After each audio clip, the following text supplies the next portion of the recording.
Ready? Aim! There's too many! Anyone see my mammoth?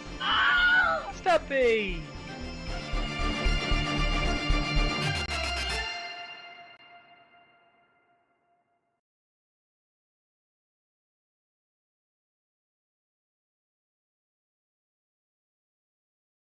We are back! It's Monday. It's Monday, it's the day after the LGT. You can probably tell that my voice is slightly shattered, and I barely talked compared to these two, so I have a lot of sympathy for them. Obviously, joining me this week again is Carlo, and if you weren't here last week again, Leet Teddy, who is definitely not your dad. Hello. Carlo, apart from the LGT, what else did you do this week? Nothing. The LGT was the everything of the past week. Yeah. And Chris, how are you feeling after the last week or so? Yeah, pretty good. This feels like a weight off my shoulders, to be honest. Feels like it's good. I think everything went smoothish, so I can take solace in that. And yeah, I had a lay-in today. It was pretty good. Yeah. And I'm going to have one tomorrow. I can't wait. Yeah, it's great, isn't it? I also took the week off, and I think it was the best decision of my life because I did a Carlo and woke up after midday today. So yeah. I got up earlier than I normally ever get up at because I actually had to get up at like 8 a.m. every day for the LGT, or even 7:30. So like, I was actually kind of stuck on normal UK wake up times. Crazy. Bullshit.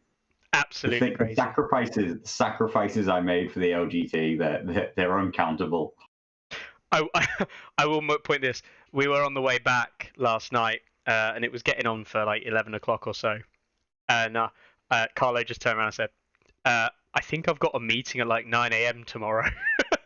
And I was like, mate, cancel that, mate. Don't do that. Better trip up than last year, though, right? From what I remember you telling me about the fuel crisis journey you had to make last year. Sounds better than that. Yes.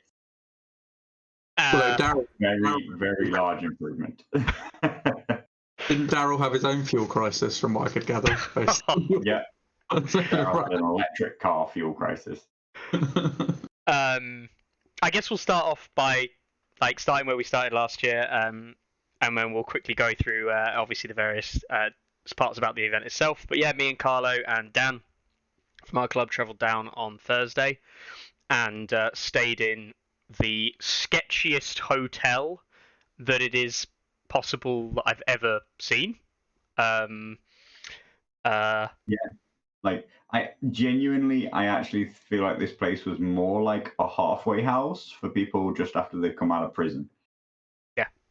Yeah. That's not an exaggeration. Like, I actually think that's possibly what it is.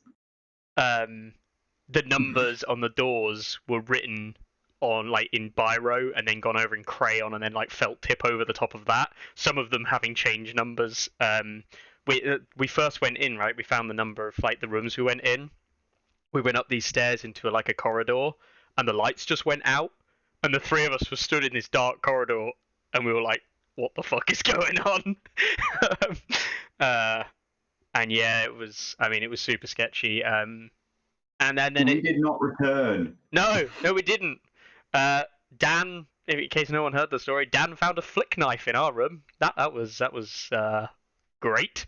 And me and Dan heard Carlo moving something in front of the door when he went to bed, so that he didn't have to worry about any of that. Visit London. Yeah, London. I was going to say, what a showcase. No, guys, that was a bad choice on my part. If a price is too good to be true in London, it is. Good news is that we paid quite a lot. Well, it wasn't that much, but what we did pay, we do believe both of the payments have been cancelled. So we did actually, basically, from what we can tell, sleep in London potentially for free for one night. So This video is going to be used as Exhibit A in your small claims court case with that guy now. You've said that. Oh God. Yeah. Yeah, exactly. But yeah, it was day I one. mean, this place was super sketch, but actually, you know what? It was fine in the end. Yeah. But it was so sketch that we didn't want to go back. So, you know, like. I will say as well from and Dan's exact words. Oh no, did you? You might have said it as well, Carlo. But they were like some of the comfiest pillows you've ever had. So Yeah, hey, it was weird. Yeah, plus sides to everything. Anyway, so that moves us on to Friday and Friday morning. Obviously, the organisers will get in there early. Me and Dan there to help out, and a couple of problems where there wasn't quite enough tables. But yeah, we may have annoyed people from a galaxy far, far away a long, long time ago. But other than that, I think you're okay. Yeah, it was. I think what luckily came through was that you know the A Song of Ice and Fire part of the LGT has been incredibly successful. Was the second biggest game there, and so when we didn't have enough tables, the onus got put on the smaller games to move out of our way, which was great. It was great to be the game that got to throw their weight around and tell them, big organizer, we need a whole nother row of tables. You've under-tabled us. And he's just like, all right, I'll get rid of them. And turns out that through 3 or 4 Asmodee Star Wars game systems being run, they didn't even need the amount of tables they'd been assigned. They were over tabled anyway, so we were fine. It all worked out well in the end, but yeah. It did. It was good. But yeah, placing like chairs and playmats out and everything, get everything sorted, wasn't it? Ready for the Invitational, which was the first event to start. Up at 11:30 when you kind of like everyone was trying to be there for starting at 12. Carlo, this was your little baby. I don't know if you wanted to talk about the Invitational initially, in terms of like the organisation. We'll get onto all the awards and who came where and stuff later on. But yeah. Yeah, I think the Invitational went really well. It was only 16 people, obviously, so practically 10th and 8th or whatever it is, the size of the main event running the next day. Also like a third of the size of the ELO event, which kicked off just after it. So you'd hope that at that size, it wouldn't be significantly difficult to run. But at the same time, there were a lot of new things going on. It was the first song event in person to use chess clocks. They were being trialed. I knew, or I was worried that might have, become a thing. We might have had lots of questions around it, a lot of discussion that I would have to come over and intercede in. But actually, you know what? The players just got on with it. They were absolutely top notch in terms of rules questions, their ability to cope with the conditions that I'd asked of them, their ability to play under the various game modes, and also the incredibly tight schedule that we had created. We'd created a 4-game day that didn't start until 12 o'clock. So their rounds were 1 hour 45 minutes. There was only 15 minutes between changeover, and that at that point the clock would start for the next game. So that includes setup, that includes terrain, that includes moving your models from one table to another. All these things, and yet it ran incredibly well. Like it just worked. So I was really, really pleased with that, and I think that is testament to the experience of the tournament players involved. They brought. I'm really impressed by the level of competition, but also, shall we say, the conditions that they were put under were new, even for experienced tournament players, and I think that they just really got on with it and allowed me to kind of like work through the much bigger ELO event and get that one going. I thought you were going to potentially be overwhelmed, actually, and I'm glad that I'm glad basically it was more running one event and doing a bit of shouting right for timekeeping. Yeah. Yeah. Yeah, effectively the only thing that the Invitational even was an additional set of timings running on the day. It was 16 players who almost I possibly didn't ask me a single rules question. I might be wrong, like, I think but there was only I was expecting to have to discuss clocks with them at times and stuff like that. You know, like I think somebody came up to me once who'd been observing a game and said, if a person is forgetting to click the clock, like they don't get that time back, right? And I said, no, yeah, it says in the rule book, it says in the tournament document that we put out, you know, the clock is your responsibility. Should remind your opponent if they continuously don't switch the clock over to you, but it is each person's responsibility. And the answer was just like, great, thanks, yeah, that's good. You know, I'll try and remember and be better. As far as I know, not a single person ever got clocked out. I did come over and see Lark having 13 seconds left at the end of one game. But I believe that is the closest anybody got to using up the entire hour allocation, which is the upper limit of how long they are allowed to play for the 1 hour 45. So that means at that point, Larks had played 1 hour of thinking time, playing time, all of those things, and his opponent had played 45 minutes. And that is intended to be the most extreme time disparity between the two players. That is the intent of how I wanted the clocks to work. There was a comment about how two players were unhappy that time was called on their game when they both had time left on the clock. Point is that they had both equally used exactly as much time as each other at that point. The time of the game still has to be adhered to. The clock is to ensure that one person doesn't take up too large a portion of that. And so far, you know, I haven't actually polled everybody, but the response from those 16 players, who are a unique subset of players, they are very experienced tournament players, the response from them was very positive about the clocks. Basically, not a single complaint outside of maybe like I would run the timing of the clock versus the full match to be slightly different. Mm-hmm. Yeah, Yeah. I mean, yeah. Go on, Chris. I'm with you. No, you, Chris, go on. Yeah, I want to be. I just want to clarify when I'm talking about these clocks now. I'm talking about my personal experience. I'm not necessarily advocating that they would be used in any large-scale event or not. So this is just my personal from the Invitational. I think they work really, really well. I am generally a quicker player, so perhaps there's some bias there. But I do think it is fair that players get an equal amount of time during a game. And I'm a big advocate, and this is probably something that will need to be explored one way or another with larger scale events, on games finishing. I think every game should finish where possible. And by finish, I mean someone scores 10 points or it goes to round 6.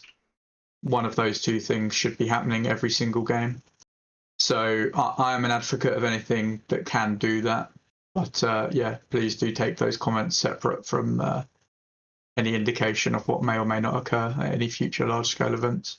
Mm-hmm. But yeah, I thought it was good.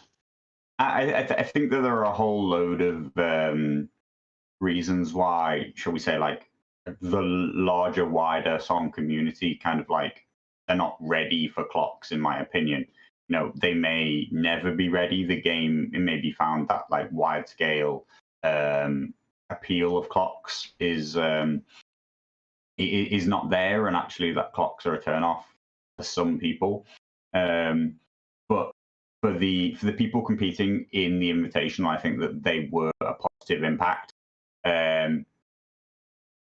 I think that for me, the real driver behind clocks and wanting to introduce them and wanting to at least see them play out and having this opportunity, unique opportunity to test it with these players, is that I feel, as a competitive player myself, I know people talk about time wasting or slow playing and stuff like that, but that's not actually the issue here. The issue for me is that as a competitive player, it is in my best interest to take as long as possible to think about each of my decisions. I should be considering every option. I should be thinking through every card. I should be double checking every position that I go into. And unless there's some kind of clock-based system, that is going to basically mean that when I play quicker than that at any given time, I'm being at a disadvantage. And so I think there needs to be something which removes the inherent advantage of playing as slowly as your decision making basically reasonably allows. You don't have to be looking to cheat. You don't have to be looking to waste time for it to be in your best interest to play unreasonably slowly. I think I think that's the thing that needs to be removed. Yeah, I mean, for me, I always think it's slightly differently. Like, there's also this, like, over the board is always going to be different than we see on TTS, right? But over the board, there is a social contract, whether we like it or not, in the way that we act and behave with our opponent. And I think a lot of people in the early stages of a game will set like a, for want of a better term, set a speed at which they're playing. And for me, if both players are happy with that speed and it's progressing, the game is progressing at a decent rate, then I think that is absolutely fine. And you know what? If they don't quite finish a game in the full time limit of a round, then they don't finish the game. That can happen, as long as both players feel that that's been adhered to. But I also agree with Chris. Like, you want to see games finish. You want to see a natural conclusion come to a game. And there are cases where players perhaps do play at vastly different speeds, and clocks effectively help enforce that social contract. So it's actually, I don't actually find clocks are necessary for players if that social contract is there, but I do feel clocks are necessary if it's not, and as a way of kind of like reminding people about that. And the best example I could think of was like some games I played over the weekend. My game against Jacob that I played, where we're both playing very, very quickly. And that's because me and Jacob have played a lot before. We're both playing armies we know very well. And there were moments where sometimes we'd pause and we go, this is a critical moment, I'm going to think now. But at no point did either one of us think that the other person was slow playing or fast playing, really, necessarily. Not over the top, to the point where it was a problem. And that's, not just one, but like that's many examples of games. Yeah, I think you're never going to get clocks widely accepted in the game, but I do think clocks at the higher end, if you will, the players who feel very comfortable with the rules and things like that, I think it's a positive thing overall. I was very surprised to learn that at the LGT, and it's been this way for a while in all large 40k tournaments, clocks are, if one person wants to use a clock, you use a clock. And on day 2, clocks aren't optional. So for the top tables. So not that I'm advocating for Song, but just to say a little bit about what other games are doing. I think this issue on time, maybe if we have time, later we could talk a little bit about the effects maybe it had on the LGT. But what I really don't think we want as a community is a meta that gets shaped by, well, these factions are good because the game ends round 4. Yes. And I think Dorian Martell is the most obvious example of where if the game finishes on time and you get to round 6, he's going to be completely different prospect than if games finish round 4. So if this is the sort of direction they're going to be going with future releases, there needs to be something which makes games finish on round 6. And there's 2 ways to do that. One is to extend the play time. The other is to increase the player speed. And they are the only 2 options. So or you can do a little bit of column A, a little bit of column B. But there needs to be, the community probably needs to come to some sort of basis or solution on what that is. But I've got some thoughts, but maybe I'll probably share them offline first and then see where we go from there. Yeah, I mean, like, and I mean, Doran is the most specific active case of basically this is going to score VPs directly or not score VPs at any given time, and will quite obviously and really change the outcome of the game. But it's not the only, and there have been but effects in this manner for a while. Martels are the most significant. They now have tactics cards that are dependent upon the round. There is battle endurance dependent upon the round. There are effects that empower throughout the game. And if you came into a game with knowledge that the game not making it into the 4th or 5th round is to your benefit, then everything becomes to your benefit if you want to slow the game down. And it has to be not, in my opinion, it has to not be a matter of cheating and not cheating, because that's such an incredibly personal and hard line kind of response to like the speed a player's playing at. It has to move into a concept in my mind of it's not beneficial. There is no benefit. There is no way for a player to slow the gameplay anymore. Mm-hmm. And for it to not be in their benefit. They can slow it as and when they want, but they are doing it under conditions knowing that at later times they will have to play much faster. This may be a very important decision right now. This may be, you may want to think this over 2 or 3 times, and that is fine. But you're taking time from yourself in the future, and you must in future make very quick decisions and act them out very, very quickly.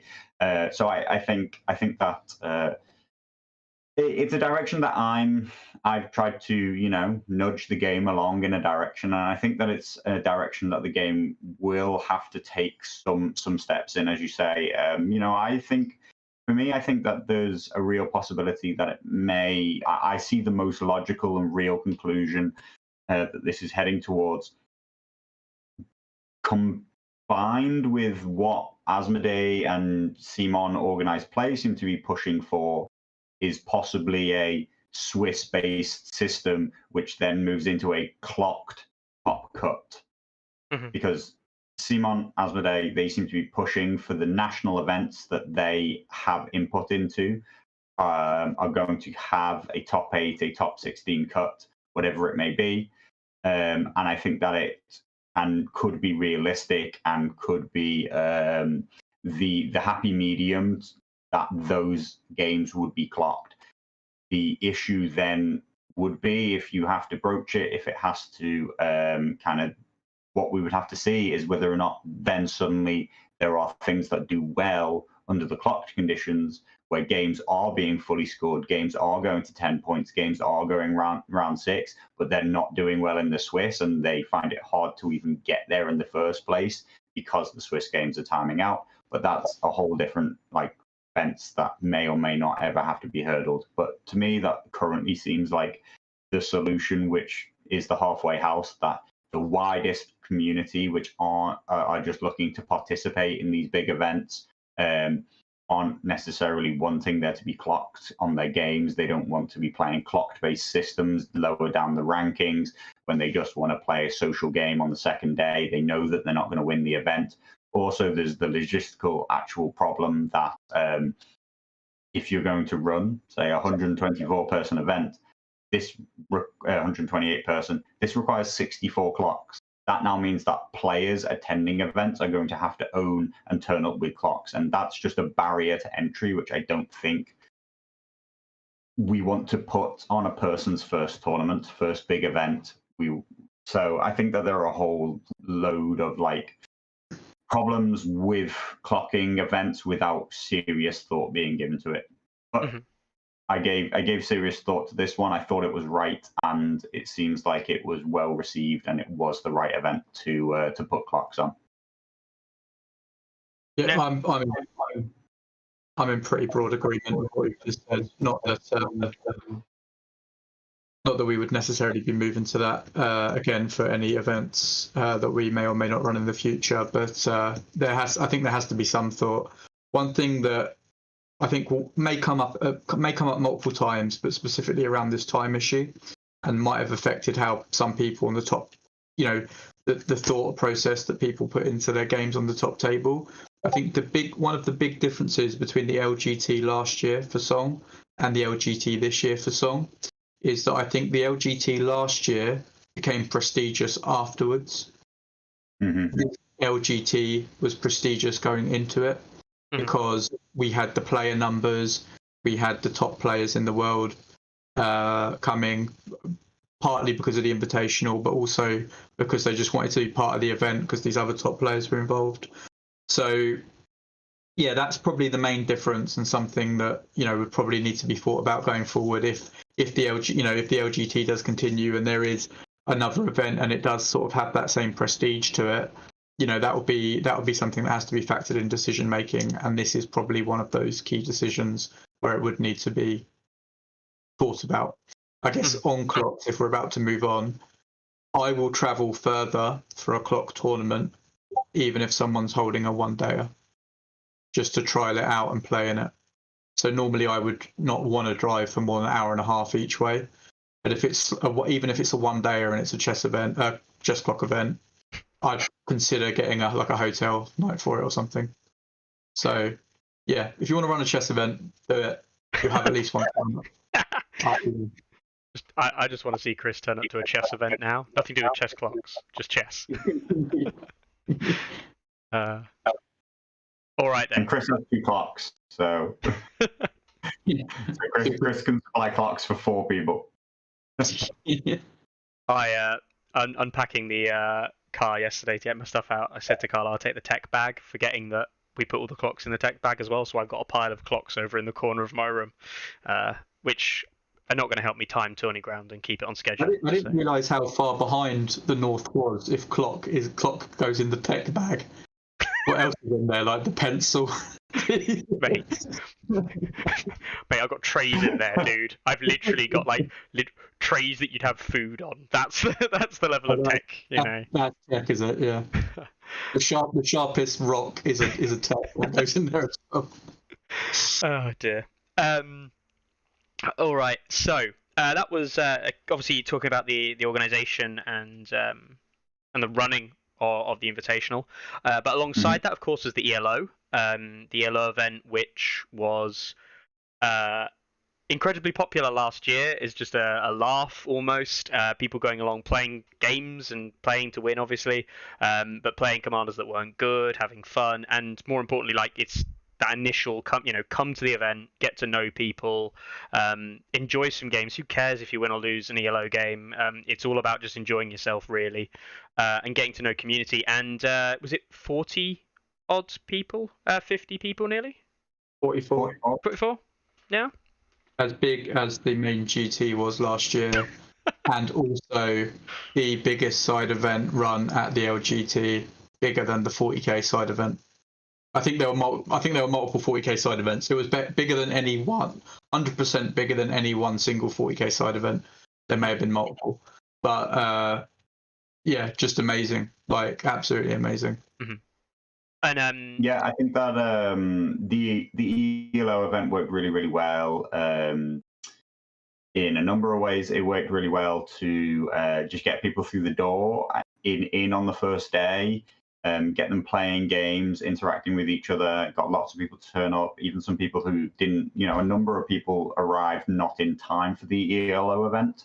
They were never going to be able to compete in it, but they arrived and hung around the hall, watched people play games, met new friends, old friends, all that kind of stuff. So that was great. And I think that whole thing, Doug's talking a little bit about how, the clocks can, of course, shape the identity of the tournament, how competitive it will be, how serious it will be. I think the ELO event does a really great job of setting the whole weekend up that, it caters for everything. People come in and, generally speaking, They're running completely off meta lists, commanders people haven't seen, lists that are not the kind of things that are going to get run by large majority the next day. Totally different things will win the ELO event than will win the main GT. It gives people a much more relaxed atmosphere to kick off and begin the whole weekend in. And with such a large contingent, 60 of the people who played of the 116 who were there for the main event, 60 of them played across the ELO and the Invitational. Now, that means that over half of the event are already there on the Friday. And that is going to mean that kind of like the community aspect is really set up on that day. That will carry over the whole weekend. And it means that we're not there on such like a sharp intro at 9 o'clock or come the Saturday that like, hey, it's tournament time. Everybody's had all this like anticipation and kind of like waiting for this first tournament game to kick off. Instead, like most of these players actually met, played each other the day before. A lot of people would have gotten like, nerves out the way about playing a big event, being where their table is, how they get there, all these kind of things. I mean, that we just create a much more relaxed atmosphere, and we're actually really able to kind of like showcase the community side of things and really run it from just a much more positive foot from the get-go, I think. And I think that really, really translated well. So I'm really pleased at how the ELO worked on that front. I also think that it did do well. I still think that the format is very viable for a 3-round event, which of course means that with the ELO scoring, there were a number of people who had 3 wins. And what it is determined by is who did it with the most low-rated commander, who did it with the most difficult commander. And I think that it went incredibly well that we had 3 different factions coming 1, 2, and 3. It wasn't just one faction dominated because it was too low-rated. Off the top of my head, we had a Targaryen winner, a Lannister 2nd place, and a Stark 3rd place, maybe, I think. Stark, yeah, double Rob. Yeah, I mean, so yeah, I think that all of those aspects of the ELO were exactly what I wanted them to be, and I'm very, very pleased with the ELO. Not a single thing that I would really change about that. Mm-hmm. I think it's probably a good time now to talk about the winners of the ELO, seeing as it makes sense. So hopefully, should this load. It's not going to load, is it? It never loads properly first time. God, who'd pay for this, eh? Who'd actually like get these people to do these things? So, I believe is it Otik Oliver, or is his name Oliver? Or I mean, Oliver's definitely one of his names. Yeah. Ichbingberg, I believe, is a decent enough attempt at the pronunciation for his stats name. Mm-hmm. And he did it. He was the Stark player, right? Yes. I believe he's the double Rob player. Mm-hmm. And then we had there we go. I'll show it properly this time. Hey, there he is, with the lovely face of Carlo, of course. And then we had up next. Was it? Next was Chris F&M. Chris F&M. Chris Baker winning Lannisters. We will talk about Chris F&M later on, because Chris F&M is a nightmare for you guys, right? In terms of prize support and just general. Not a nightmare. He just did incredibly well across all three categories and somewhat cleaned up. I did have a nice message from Chris, actually. He actually gave some of it away to get a new player into the game, which is pretty cool. Yeah, so really cool. That's lovely. For those of you who don't know who Chris is, we'll let's get his face up on here. We've got Chris F&M. And Chris wondered about how a chess clock's considered tech when you just worked out how long it's taken Mickey to find one photo and put it on the screen. Yeah. I set up a PowerPoint slideshow thing, and it just like last week, it just doesn't want to work for me. I did some test runs earlier, and it did. Not now. I apologise. But there we go. There's Chris. You happy now? If you're in trouble, mate, go back into the box for that sharp rock and just start smashing it. Ugh. Technology. Great picture of me not feeling at all intimidated by Chris the powerlifter Baker. Yeah, he's a powerlifter, a very good You can see him powerlifter. slightly flexing that bicep, just in natural response to being next to somebody with size and power. I think Carlo's found a more alpha male than him, so. There's plenty of them, Mickey. Don't worry about it. I wouldn't know. All right. Next up, of course, we had in first place we had Gerd. He was from the Netherlands group. Is that right? Or he's from Germany. Germany, the Germany group. Not Cacthrak, someone else. But Gerd. Yeah. It was Cacthrak, or however it's best pronounced. Yeah, on stats. Who I did speak to a little bit at the event. Absolutely lovely guy. And yeah, he took it home with it. Was it? My voice, Jesus Christ. Targaryen, Tugs? Queens of Marine, I believe. Did he play Queen of Marine all weekend? I think he played Grey Worm and then Queen of Marine twice.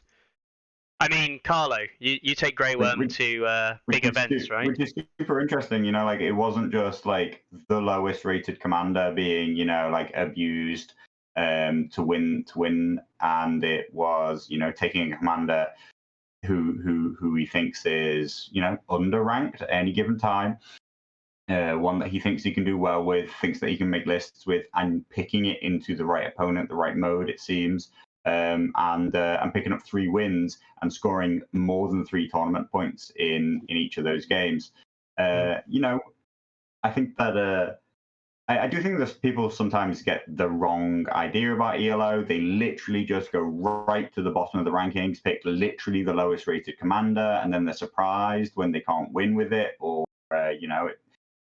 and they're just racing for like literally the highest possible score they can get in any game. But what we see here is, like Gerd, he won with a 9.6. That means that his like multiplier in each game was only, he scored 3.2 points as an average across his 3 games. And that means that he was scoring a multiplier of less than 1.1.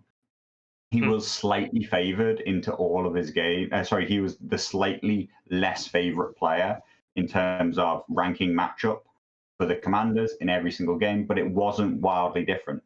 Now, I think that also people think that ELO is some kind of ban on high-rated commanders, and obviously that's not true. It's just you're going to score disproportionately low. And not to single him out, but he's just there on the screen. Duggars, for example, he played Double Mance Raider. Now, this isn't because he desperately wanted to get 3 wins.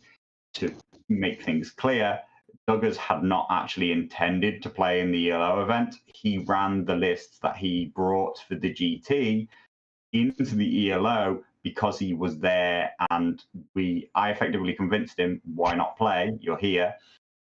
Duggars scored 5.5, 3 wins. He is actually below some people who got 1 win. This is the system doing exactly what it's supposed to do, which is 1 win with Alistair Thorne in Night's Watch over some opponents is considered a more difficult feat to achieve than 3 wins with Mance. This is the system working exactly as intended. Yeah. It is what's supposed to happen, and you should not have a problem. People should not make somebody like Duggars feel bad. You should never say bad things about a person entering with Mance. Yeah, he has effectively made it impossible for himself to win the event by doing so. So just enjoy the games, play for the fun of the game, which is what we all want to be able to achieve at all times. And the tournament system is set up. Chris questions whether or not we play just for the pure fun of the game, but definitely under the ELO, that's the format. That's the ethos that's supposed to be, being pushed to the front. And I think that in the past, people have misconstrued it as some kind of ban-based system that basically you can't use the top 10, the top 10 commanders, you can't use anything good. And I've even seen people, like effectively making off-put comments at people who have entered high-rated stuff into ELO. But the point is that everything will be equally weighted. Everything will be appropriately weighted, shall I say, not equally. They're not equally weighted. They're appropriately weighted depending on how powerful they are considered within the game. And if you feel that you can take a low-rated commander and win 3 games, then that is the challenge that the system's trying to kind of come along and give you. And so, I think that's gone exactly as it intended to go. And I'm pleased that it worked out. There were some people who, wanted the ELO to have had a 4th round. Now, of course, there were 44 people. We wouldn't get a single individual winner without having actually 5 rounds. 5 rounds. 5 rounds would get us to a single individual winner. Actually 6. It's a possible 6th round required. Which is like a full event. One undefeated player. That's like a literally full weekend. But in ELO, you wouldn't even necessarily still have one undefeated player because Duggars down the bottom would still be undefeated, so it still wouldn't matter anyway. Exactly. So the format is supposed to kind of allow us to have a very sophisticated tiebreaker system, which will break the tie of the multiple 3 winners. Now, in this format, it is not the most, foolproof way to determine who was the best at the event. Mm-hmm. But over the 3 games played, which is going to be very dependent on which 3 random opponents, which 3 matchups you got, Gerd was considered to have played the 3 most difficult matchups and still won. And that is what he's been given as his tiebreaker. A 4th round isn't necessarily going to wildly improve that, and yet it's going to take away a lot from the amount of time that we have to run these games, how late we'll have to go into the night. It will remove a large amount from the community aspect of this tournament. And so I'm pleased with how this one went. I am very glad at the decision that we took to take it on, play it with 3 players, but with an unlimited player pool.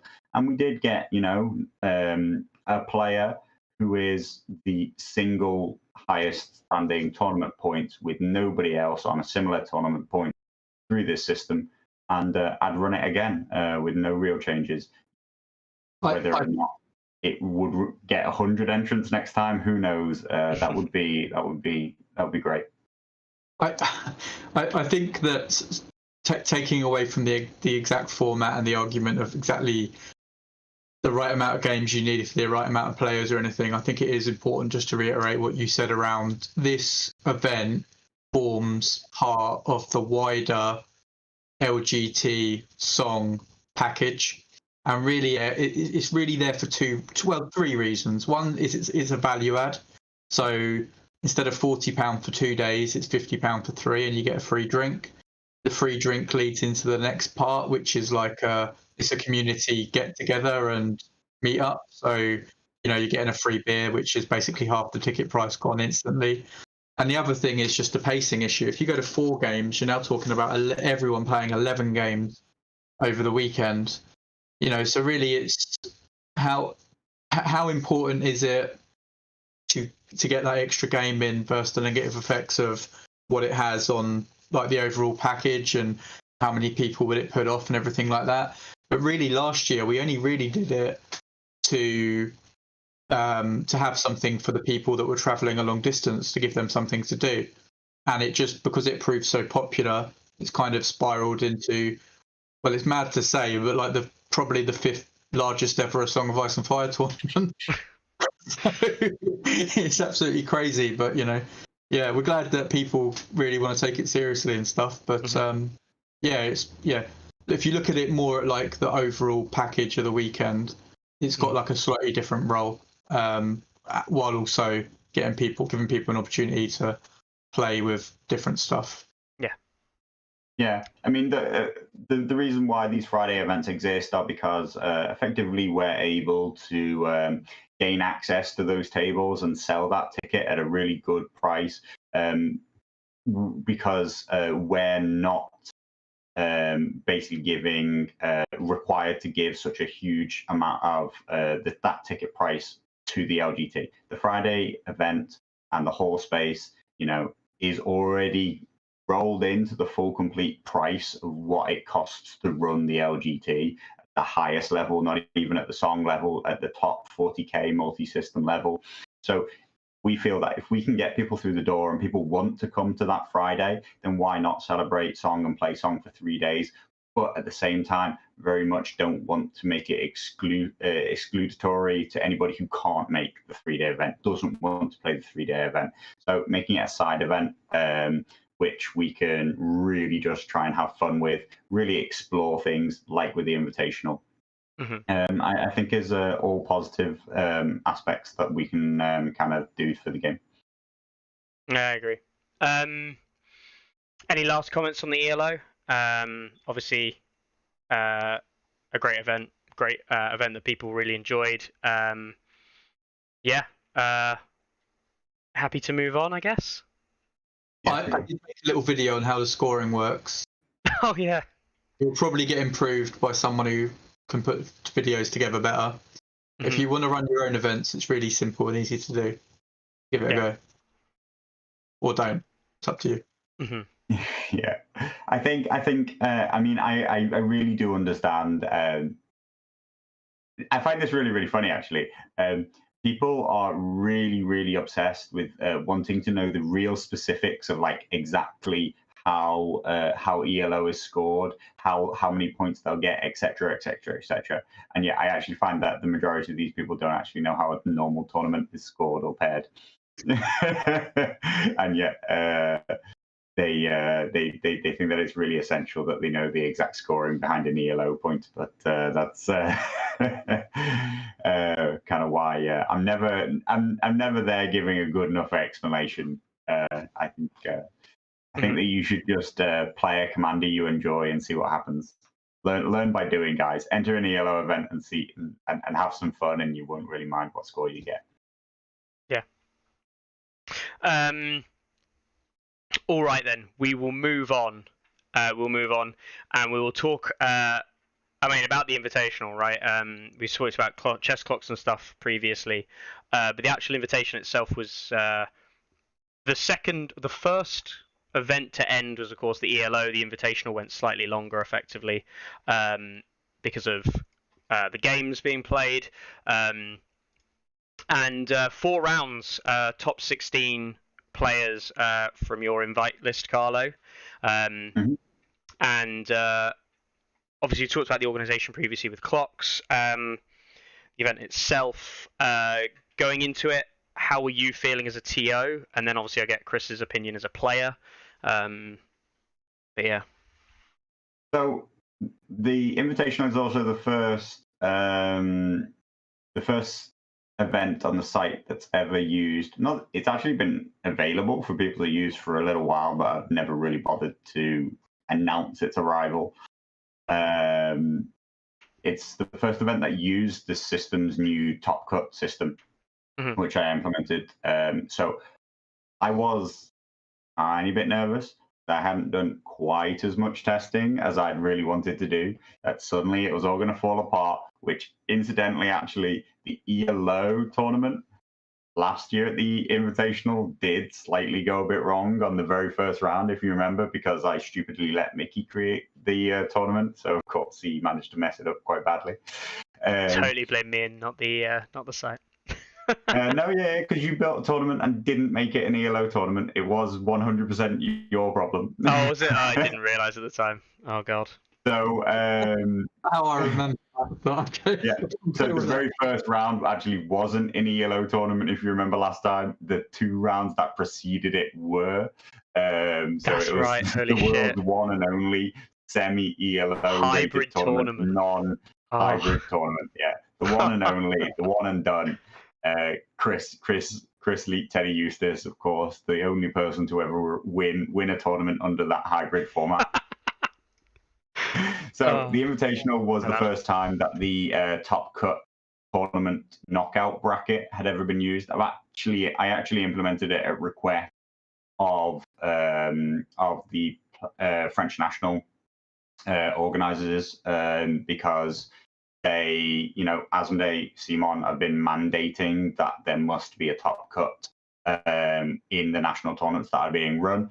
So I thought, this is worthwhile. It is going to see use if that's what organized play are going to push for. So this means that everybody who loses their first round is capped at 9th finishing position maximum. They will be outside the top 8. It's not Swiss format. If you then go on and win 3 games, you will not come 2nd or 3rd like you normally would in Swiss. You will remain 9th. Mm-hmm. I think that there are some interesting differences here in that. For a start, it means that submarining is not a thing, something that we may or may not come to talk about in the main GT. Yeah. It means that each game is win or lose, margin of victory, not your issue anymore. Win or lose to progress. There is a positive, I think, from the kind of outside viewing and knowledge of what's about to happen, that you have a fixed top 8, a fixed set of semi-finals, a fixed set of finals. You don't suddenly have somebody appear in the top 4 or the top 3 who was never in the running to win the event. So the semi-finalists, which in this case, and not a wild surprise, though maybe, like the actual magnitude of it was slightly disappointing or a surprise, a fixed semi-final top 4, all of whom were Mance. There was nothing but mirror matches in the semi-finals, finals, and the 3-4, which, we'll not really talk about balance things until later, but, that's quite different to Swiss format, where it's like how many of the top are Mance, at what point do you play people. So I think that the knockout worked well. The tech worked absolutely flawlessly. For the first time ever, I actually built something and it just worked. So I'm pretty glad with that part. And I think that it was also similar to the ELO. I think that it was a great meet and greet for the really top level, very competitive, experienced tournament players, a lot of whom, because they're international, have not met in person before. They may well have actually played each other before on TTS. Some have not. Some are TTS players, some are not. So I think that not that hyper competitive tournament players who are looking to win the GT need to have any kind of cooling off period, or they can't just enter game 1 and play enjoyable games with everybody else. But I think that also it allowed a lot of these players to really kick the weekend off with these hyper competitive games, and therefore it again changed the mindset of even the very top players of the GT, that it took some of the pressure off of the GT. It took away some of those nerves of the first game. And I think that all of those aspects worked well, and I'm pleased at that. So, I'm not pleased of the results, and not just because Mickey won. We all know that I hate when Mickey wins anything. But I was not pleased that it was a all Mance semi-final, particularly because now I wasn't at all trying to conspire against Mance in any way, right? I'm of course aware that Mance is the most dominant force in the game coming into the tournament, according to the stats. And I had specifically put Fire and Blood into the game modes to give people a real thought that this is probably one of the weakest modes for Mance. This is probably one of the most difficult modes that free folk have to play.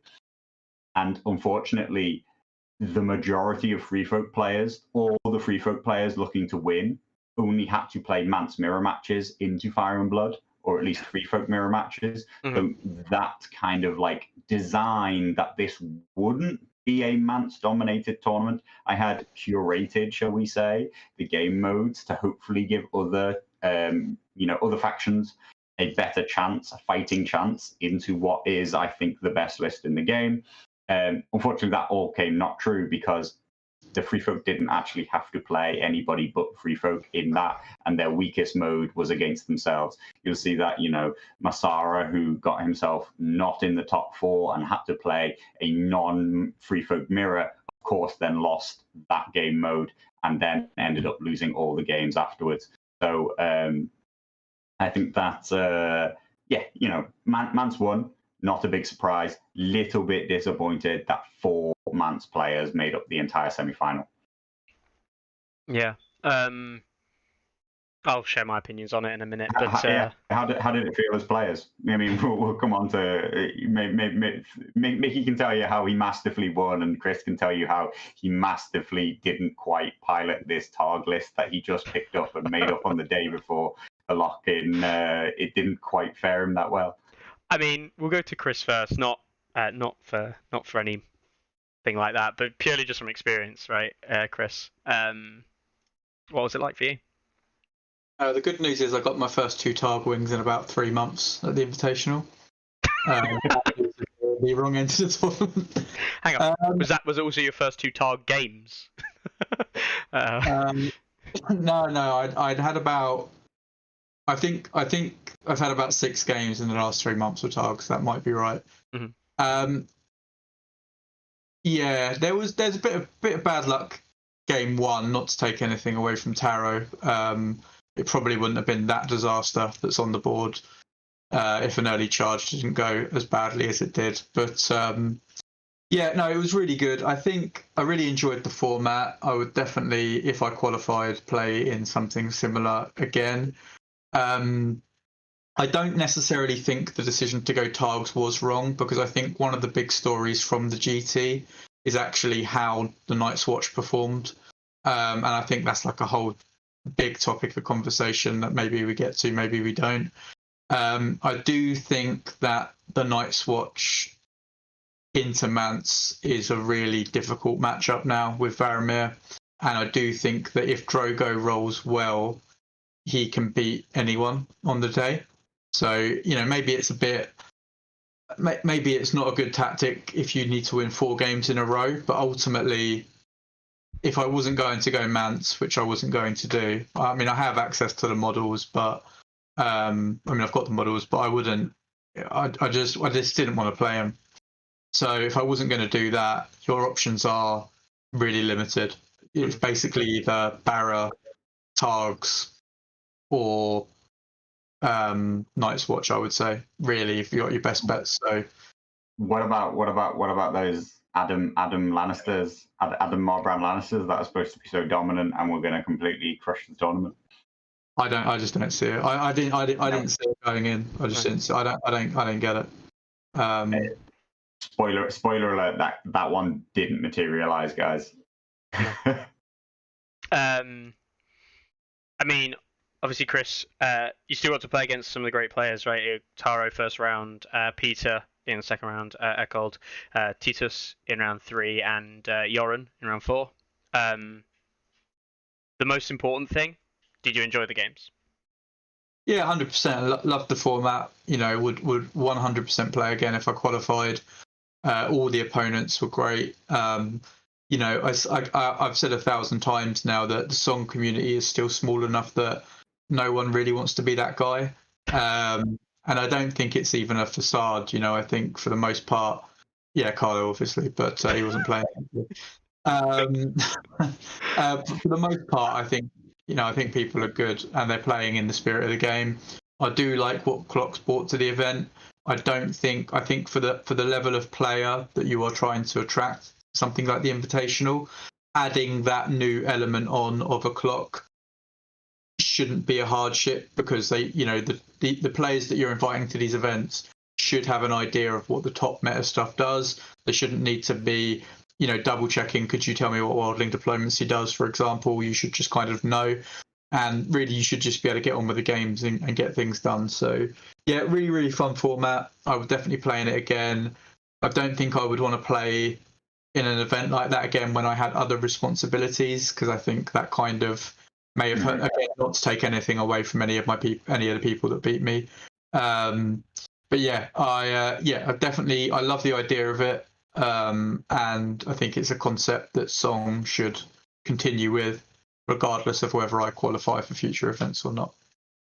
No, I think you're really right though, in terms of like, you know, I do question your last minute jump to Drogo, but I do think that you're right that like if you think that your list is just going to lose almost 100% to a, you know, well played Mance, then Drogo has, you know, a 1 in 4, a 25% chance to just like come in, and no matter how well Mance plays, you just blow him up with some great charges.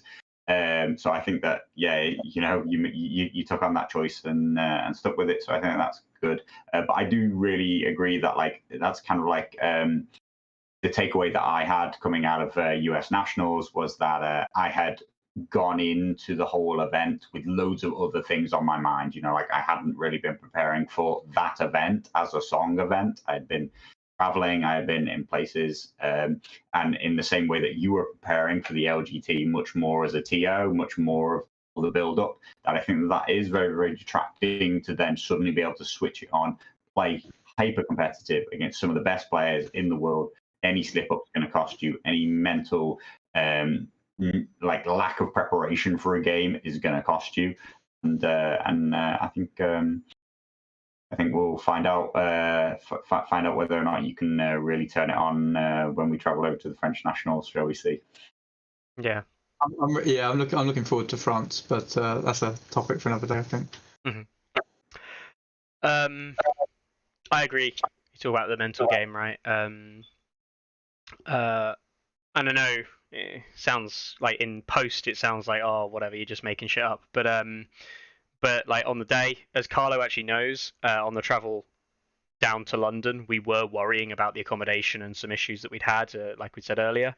And I was thinking quite a lot about my first game playing against Flixie, and I was really worried. I was really worried that, hang on, I might play an event tomorrow, not knowing if I'm even going to have anywhere to sleep tonight or tomorrow night.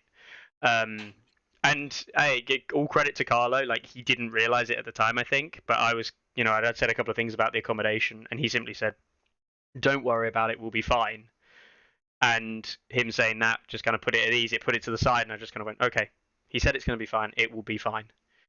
Sure. It was fine for me. I was sorted. but it's a little thing, but you know, it's stuff like that, and I do agree. Like you guys talking about the mental game. If your mind is elsewhere, it definitely has an impact on your performance. My most telling thing was I just auto deployed for first game was honed and ready, and like it wasn't the end of the world because I could over a couple of turns redeploy, but I just did my basic deployment of Stormcrows in the middle, Freedmen. You know, I say my basic deployment is basically copying what I did with my Night's Watch. So the cold hands at the back, it was Freedmen, and just I finished deploying. I looked at the board and I was like, "Oh my god, you absolute mong!" Absolutely, like just looked at the board. I was like, "Oh dear, something's gone terribly wrong here." But yeah, no, it was great. It was good, and yeah, I think hopefully me TOing won't be a problem going forward anyway. So I'll just be able to play in the Invitational if I qualify. But we'll see. Yeah, I mean the event was great. People asked quite a few questions about the Varamir, like why did I put Varamir in rather than Mance? And I know that some people would be like, oh, he never intended to play it, and joke or meme. But I did actually have a long time thinking about like, do I enter a second Mance or a different list? And it was really funny because Mikkel came up to me at the end of the event, and he said, oh, the Varamir list, right? It's against Greyjoys, right? And I said, yep. 100%. I picked this list in potential matchup in the semis to play against Mikel. If specifically Fire and Blood 2 NCU list, it forces him to come to me. I've got redeployment of the animals. He moves forward. I can just redeploy behind him, and all of a sudden bowmen get tied up. He can't kill Mance. The wolf is really dangerous for things like What Is Dead May Never Die. Like, he just has a horrible game plan. And don't get me wrong, like, he's playing into Free Folk. He's already at a disadvantage.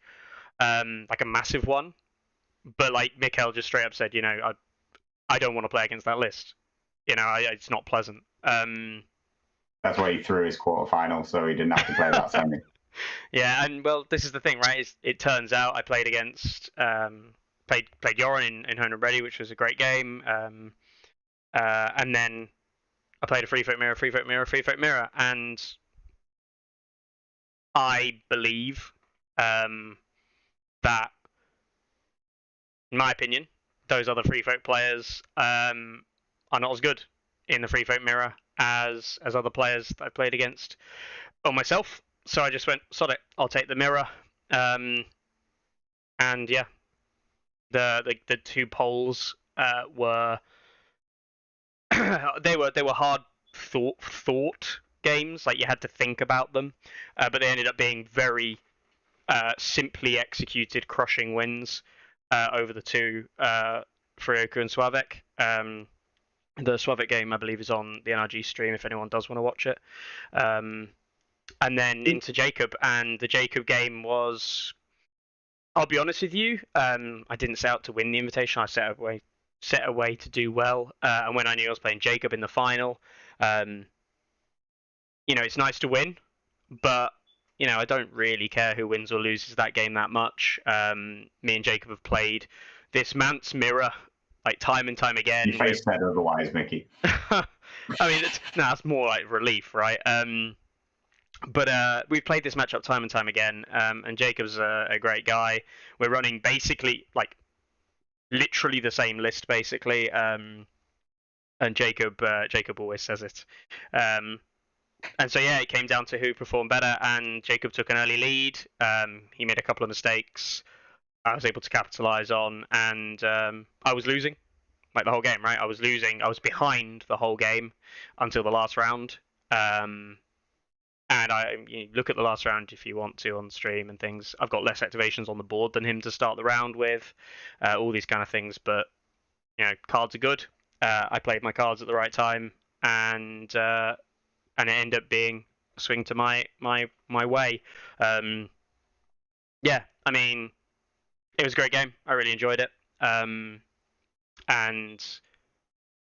for me, it was just... And I'm sure if people care, they can go watch the NRG stream. Yeah, exactly. If people care, you can go watch the NRG stream of the final and the semi-final with myself. Yeah. So yeah, I guess we'll quickly do the pictures, right? Because we should. But Sławek ended up beating Larks in the other semi-final, which, hey, well played to Sławek. Obviously, very good player. And we've got Sławek there in third place, looking incredibly happy on the Friday night. And then we've got Jacob coming in at second. If people don't know Jacob, you should, because he is literally constantly online, right? He's constantly playing online in these events. There's no reason. Probably do the slideshow for you then. I probably should have done, right? Nothing's ever easy when I do it, is it? Sorry for this minor interlude, guys. But you see there on that picture that you've been looking at for a long time, guys. You just see that glint of gold there. Sławek really got that out and intimidated people with his massive gold chain bling. Come the main GT. He just had it on the down low on the Friday night, But guys bling to the eyeballs. Did he bring his last year medal? I don't know. think so. I don't know. No. Oh, okay. Jacob there, who is, say, one of my favorite people in the community to play games with and to chat about the game with. And I'll show it up, even though everyone will be like, "Oh, sod that." we've got the final one with Carlo having to look at least fake happy for a small while. God, he looks so strained. I did not realize how strained Carlo looks there. Not the same faces right now, actually. oh, mate, I'm gonna make you feel awful later on because there is a fantastic picture of you. I've already seen it. Yeah. It's a face I pull often. I'm just not entirely sure why Daryl put it up. All right. We lost our real photographer, guys. We lost. We lost Scott. Scott. What was it? Friday morning, whatever. Thursday night. Scott's just like, oh, by the way, guys, I've got COVID. Yeah. The team is going to have to be one man short, and this 4-man team loses 25% of its members all of a sudden, and a very integral part. Photos are really important. But just a quick mention on that: all the photos this weekend I'll be showing you were taken by Daryl. So huge thanks to Daryl, obviously from Northern Realms, and the streams and stuff that he does. But yeah, all the photos taken by him. And for a man who says he's not a photographer, I think he did a pretty damn good job. So, all right then. Yeah. Should we dive into this stream? What are the stats on the event? Stats. Okay, well, stats and Invitational. Cotter Pike had the highest win rate. Well, yeah. Over this number of games, the percentages are, they're small numbers. Interesting that the free folk into the non-mirror is at 57%. That's because a huge amount of the free folk wins are mirror matches. Yeah. Obviously, somebody wins and somebody loses in that game. Mm-hmm. Yeah. I mean, Mikhail obviously represents Greyjoys as a singular. Yeah. Interesting tags there at 63. Mm-hmm. It is perhaps at least slightly encouraging that the win rate is for the free folk here, where players are, there's a lot more of a control group on the skill of the players versus the actual GT, whereas the actual GT, it's just out of control. Mm-hmm. Really, really high. That we'll get to us. We'll look at that, yeah. Maybe somewhat encouraging, but I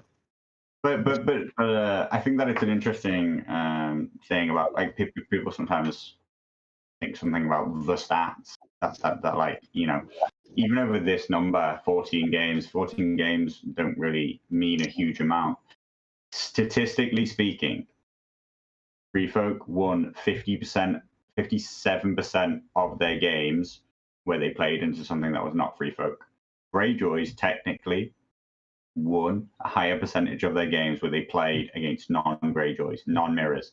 But with the format, you can categorically say that the event was dominated by free folk. They are two separate things.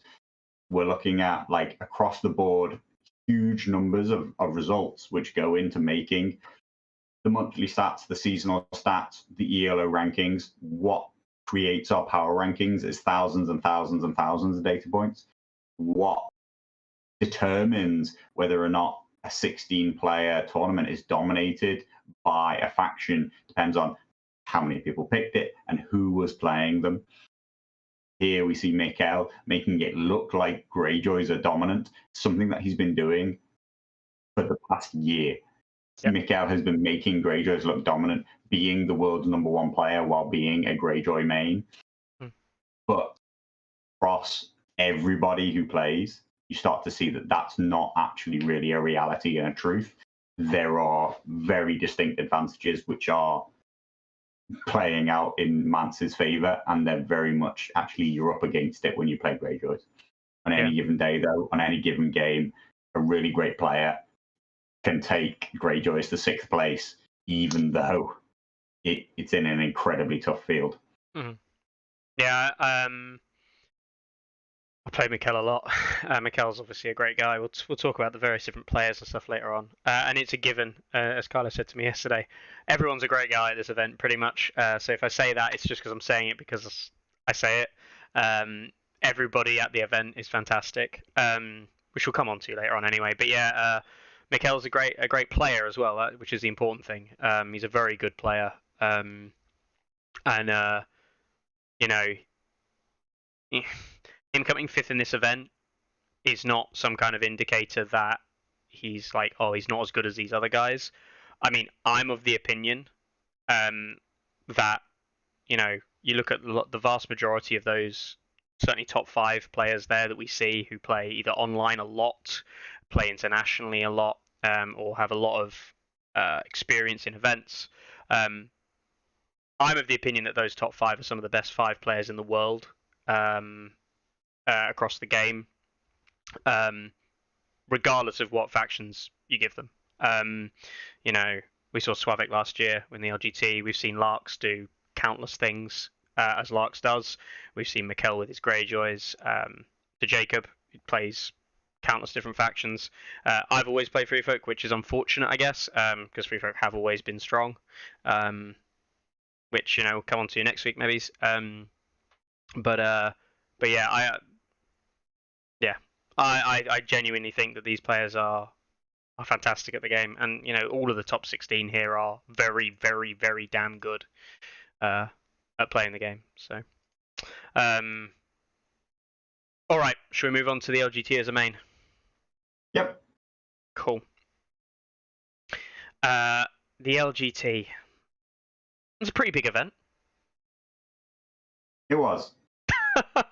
I think so. I got so Dan asked me, you know, like what my highlight of the weekend was, and not to say that I didn't enjoy the weekend or you know what I mean like that I hated TOing or anything. Like there was no real like highlight from TOing. Right, I was literally just like moving from one thing to another. Barely even got anywhere near as much time as I would like to have been able to talk to people. But the highlight for me, the thing that I was nervous about, the thing that I am genuinely really, really pleased about with the LGT main event is the number of participants that turned up on the day. Now, we aimed for this 128. We capped it at that because anything more than that is going to cause us a lot of scheduling issues around 7 rounds.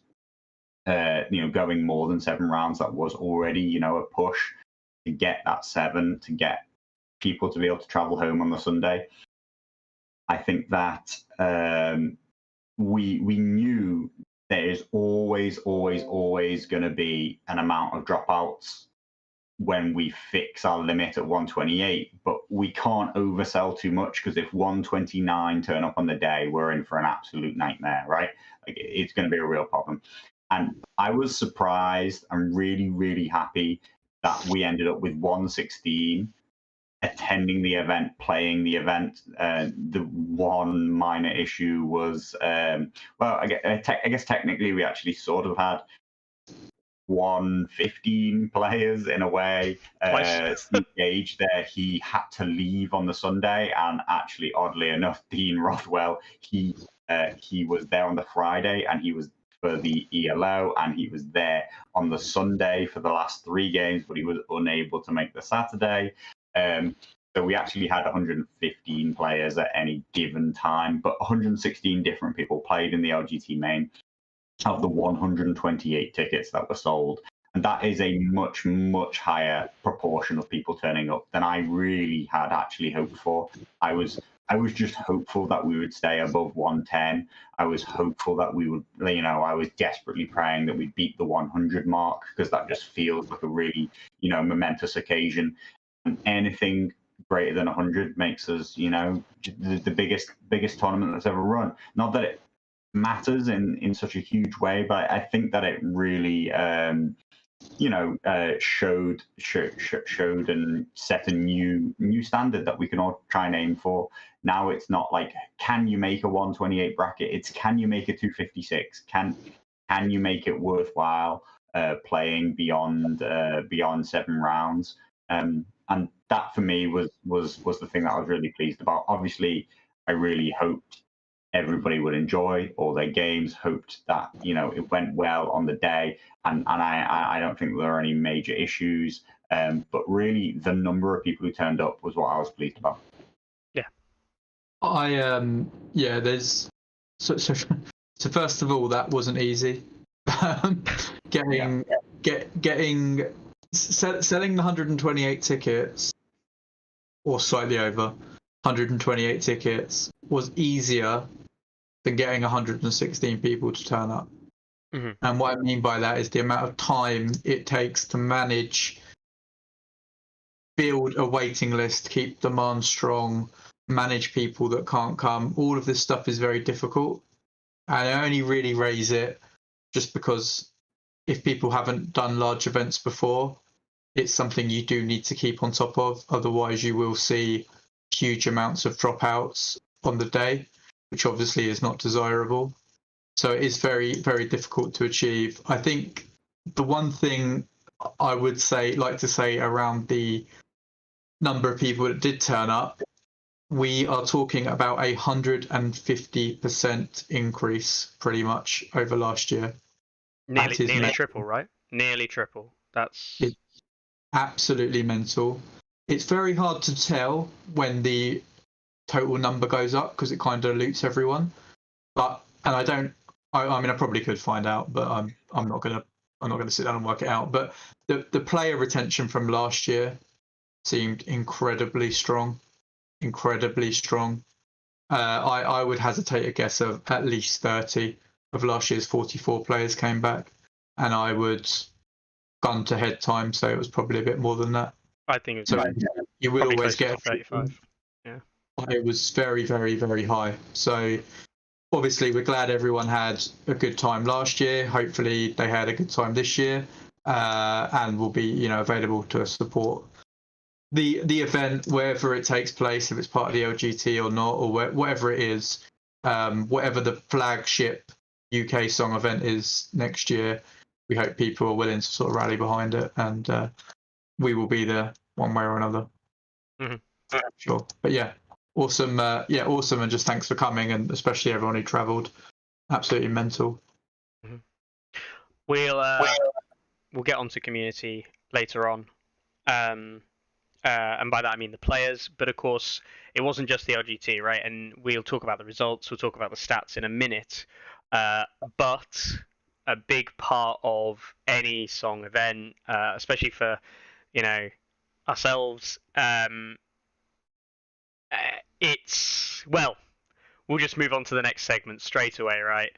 It wouldn't be a moment of Tourney Ground if Carlo wasn't put on the spot, right, and asked some very straightforward questions. So Carlo, coming in, first of all, okay, is this bad boy a nice old 0? Yeah. This is strong 0, solid 0. Of course, nominal 0. The LGT is not about just the games, right? It's about the hobby aspects, the other aspects as well, and the painting side of it is a really important thing. Now, myself and Carlo and Chris last week said that we think the standard of painting is going to be high, and I mean, to say that we weren't disappointed is an understatement. I think we were. I was blown out of the water. I was saying that there were 30 entries or more, I think, for the various different individual units or models or solos. Maybe it was absolutely ridiculous. So yeah, I am just going to stop you there. Yeah. That isn't the Dario that won the best painting competition. That isn't the Dario. That's the only Dario photo that there is. Oh. As lovely as that Dario is, he is not the one that won the best. Before you finish that thought, have you got a copy of it? But I do love, but I love Tim's pun of Zario Naharis. Zario Naharis. See, this is the problem. Zario Naharis. Zario. However that should be pronounced. Now that is. Do we know whose that is? Is that Tim's? It might well be Tim's, which is hilarious if it is, because Chris. Tim was playing. Tim, much to his credit, played a beautiful neutral Vargo and Dario led list. Absolute madman. I believe that's his Dario. Mm-hmm. which is a beautiful 0. See, this is what happens, right? When somebody when somebody isn't taking photos all the time. Uh, no, it's not just that. I just for you. If this is Tim's, it makes all the better for us to really rub salt in the wounds, because Tim and Chris F&M basically swept up the vast majority of the painting competitions, and it was Chris F&M's Dario that won the event, which is this one here. So we'll load this one up quickly. But yeah, apologies, Chris. Turns out that I'm a bit useless at finding things. So yeah, that is a maybe we could critique the two models and decide why Chris F&M won.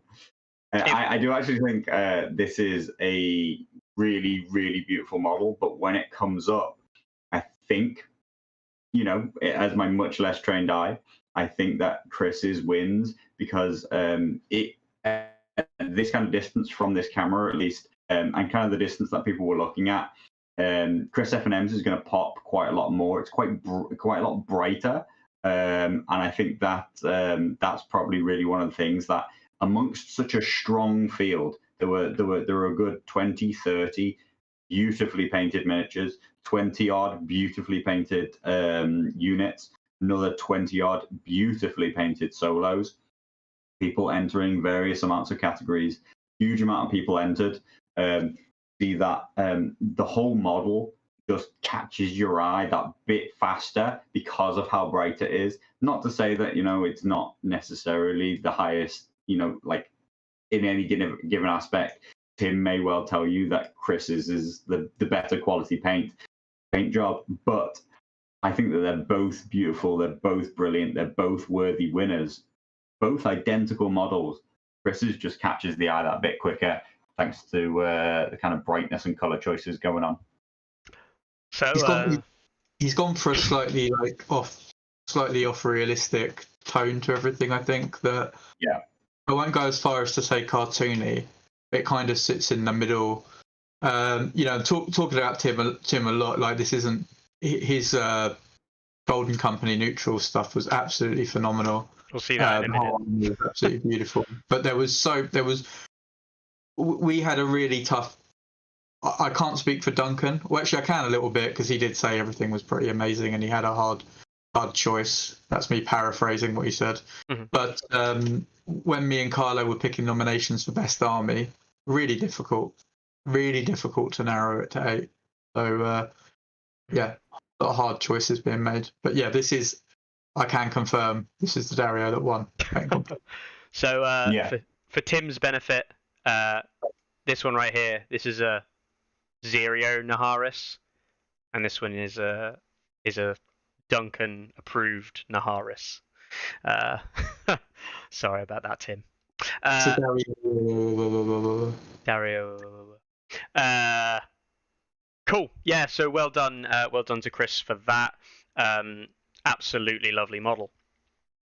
That was the best miniature, like the best individual miniature, and staying on topic or on trend, we have this lovely thing here, which people may recognise, and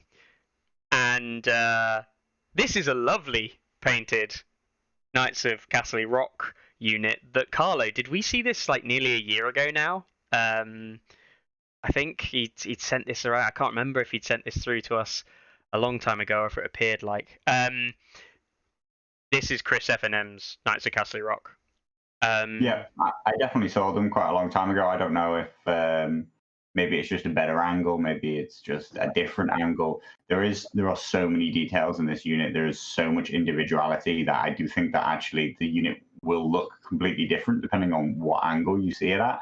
Obviously, this angle really shows the dominance of this beautiful blue and yellow. I don't know the house actually, this beautiful blue and yellow house at the front, whereas I most prominently remember the purple unicorn knight from the back, and the blue and the green and the double green checked one that we can just about make out in the back. So I think it's just being seen from a different angle, and honestly, like, it's details that I never saw that this unit had before. I do think that there is a crazy amount of freehand across this unit. Freehand and level of detail that you would expect a person to do one-off once ever, maybe on their biggest, most unique commander model or special model, but it just goes throughout his whole army. So this is such a showcase unit, and a very worthy winner. I will say it's Chris's the purple Night House Brax. It literally inspired me to spend a long time painting a dead Lannister on a floor for my chariot. Now I'll briefly show this. There he is in the House Brax colours. Now I spent a long time on that and a lot of effort. And I look at what I did, and I look at what Chris did in comparison, and I'm like, God, I'm terrible. Like, Chris's work is phenomenal. There's a reason that me and Carlo gave Chris a 10 for those Warrior Sons not too long ago. And these Knights of Castle Rock, yeah, they're the best. I would say it's the best unit I've ever seen outside of some of Chris's other stuff, which is ridiculous.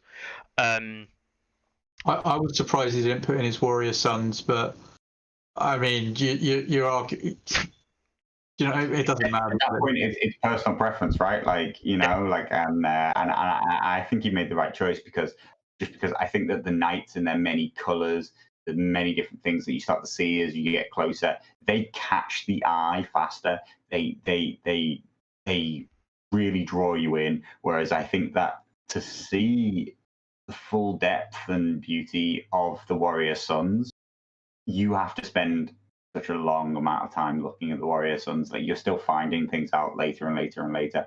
Whereas the 4 different colors, the conversions, the beauty of the depth of the colors, and the brightness that this unit has, the sheer amount of freehand is right there in front of you. This is such an eye-catching unit that I really think that it is really the kind of painting that will do well in a painting competition. Whereas the technical ability and beauty of the Warrior Sons may even be higher. This is the unit that's going to win it for me every day. I'll also say, you know, for our loyal viewers, that the Warrior Sons have got a couple of tactical rocks and things, which, you know, as we know, Carlo's not a massive fan of. So of course he's going to choose the Knights there. I agree though. Like, I mean, people were going over to Chris's stuff all weekend, and I had the pleasure, obviously, seeing some people walk over, and then they were like pointing into the various different units and being like, "Look, there's a box of red cloaks. No, look, they aren't released." Having the joke, you know, and that for me was what was so impressive about Chris's stuff. Not just the high quality painting, but people actively walked around and enjoyed looking at his army. It wasn't just, oh, that's a nice thing. They actually took part and enjoyed what Chris had done. That's making people smile with paint is amazing. There's an old like saying in wargaming painting, right, that like a model has an opportunity to impress at an army level, a unit level, and an individual level. Mm-hmm. But Chris's stuff takes it a step further than that. It goes. It's like it's beyond the individual level to finding those little Easter eggs, to looking at the freehand. So the conversions are so subtle in a lot of instances that you actually spend time trying to work out where everything's from and how he's got everything to connect. I mean, yeah, I'd go as far as to say it's like Golden Demon level stuff. So yeah, amazing. Brian just made me really chuckle there in a classic Brian response. Brian, another good friend of Chris. Hi, you look all right. Yeah. It's Yeah, pretty. It'll get better when he stops using contrast paint and dry brushing, won't he? But Yeah. He starts learning some of those advanced techniques. Yeah. Just a he's just done a zenithal highlight and a contrast paint, right? What a crutch. Mate. He still just tips his brush straight into the pot. Doesn't even water it down. Just straight onto the model. God, still using poster paints, I heard. All right. Moving on to the best solo unit. This is this is a lovely model here from Tim Whitney, the mammoth. It's not mammoth, Jesus. The Golden Company War Elephant. Yeah. So I think this one from Tim displays the same exceptional quality painting that he has in his other miniatures, that he had in his Dario, that he has elsewhere, including beautiful freehand, which don't quite get justice of. It's just at the top of On the cape, on the capucin, right? Covering that the elephant has. But on top of all of that, partly because of the model, partly because it's a monster, partly because of the painting techniques that he's used, this one just pops that bit more. It catches the eye from that bit further away. And I think that is what really elevated this one to allow it here to be the category in which he's been able to beat Chris F&M. Chris also entered, another beautiful model, Gregor Clegane, the newer one from Last of Heroes 3. As did so many other people. I'm not saying, like these two are the only two that were going to win. I actually think that there are a lot of other worthy contenders. Big shout out to OJ's Chariot was also an amazing piece in the solo event, as was his Mance Raider in the individual. There were so many people who were in the discussion, and I didn't even have much time to go and look around. I spent a lot of time just, handing out the slips because there were so many people who wanted to enter, and that's really, really brilliant. Me and Chris were both actually really, really encouraged because at 44 people last year, we felt that we had to convince people to enter the tournament, convince people to put their models forward to be judged. Not in any, people were just, hesitant to be involved in the painting side of things, to be involved in having their armies on display. And this year, it was just a whole swathe of people wanted to enter. Everybody wanted to be involved. Everybody wanted their models on that table being looked at by Duncan and everybody else there. And I think that's really, really brilliant. But like I say, I think the thing that elevates this one into a winner is beyond the individual skill that he clearly has and shows across the army. It manages to pop in such a beautiful way that it catches the eye amongst an incredibly deep pool of painting talent. Mm-hmm. Yeah, I think where this one again is a little bit less. Again, it's through lack of vocabulary that I say less cartoony perhaps than what Chris's stuff is, and really like the more realistic tones and stuff I think just work really well, and the non-metallic gold on all the, not only this but the full army is just phenomenal. So yeah, worthy winners, and there were many other worthy winners, but there could only be one. I mean, Carlo, we spoke before, right? I think, but like non-metallic metal can be quite it's quite polarizing. Yeah, people like or don't like it. And I straight up said to Tim that I'm not a huge fan of most non-metallic metals. I think it is nice done in the right way. Sometimes on swords they get it right, but usually when you see full armor sets it's not great. But Tim's non-metallic metal is spot on, like literally spot on. I think it's absolutely fantastic, and the gold choice with the Golden Company, absolutely amazing. And yeah, Stephen's right in chat. The skin looks awesome. It genuinely looks like an elephant. Yeah. So well done to dry brush. Probably a few different grey dry brushes, right, guys? threw a wash on there as well. Yeah, just some grey contrast, that'll do, right? Pidge, I don't like it because I can't do it. That's, I think, a story for everyone here on the call at the moment. I just been sent a message by Chris F&M for you guys to have a look at in case you did miss it over the weekend. But look at this lovely little box of red cloaks here in our hearts and not at the GT. So yeah, We banned them because we're horrible people. that's Yeah. how it works. We have fun. I'm really annoyed that they snuck in. They weren't actually the only red cloaks to sneak in. Oh yeah. One person did enter red cloaks into the ELO event.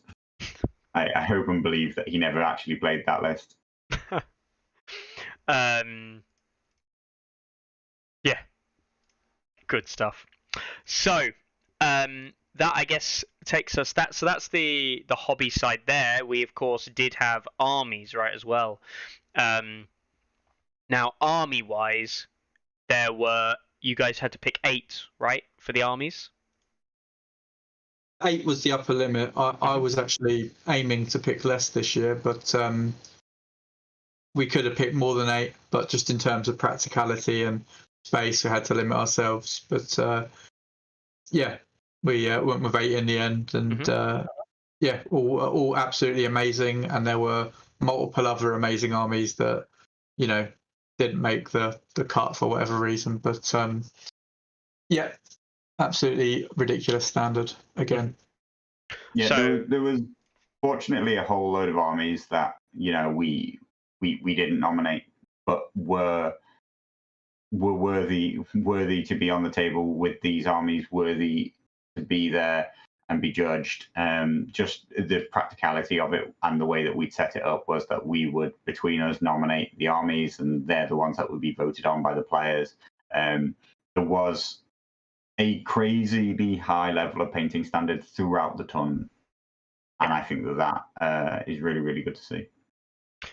So in at number 3 of the top 8, as voted by the community, in at number 3 was Tim Whitney's Golden Company army, and like we discussed, we see the elephant front and center, 2 units of Golden Company Swords Masters, a unit of Hedge Knights, and a unit of Stormcrow Archers with a couple of characters thrown in as well, of course.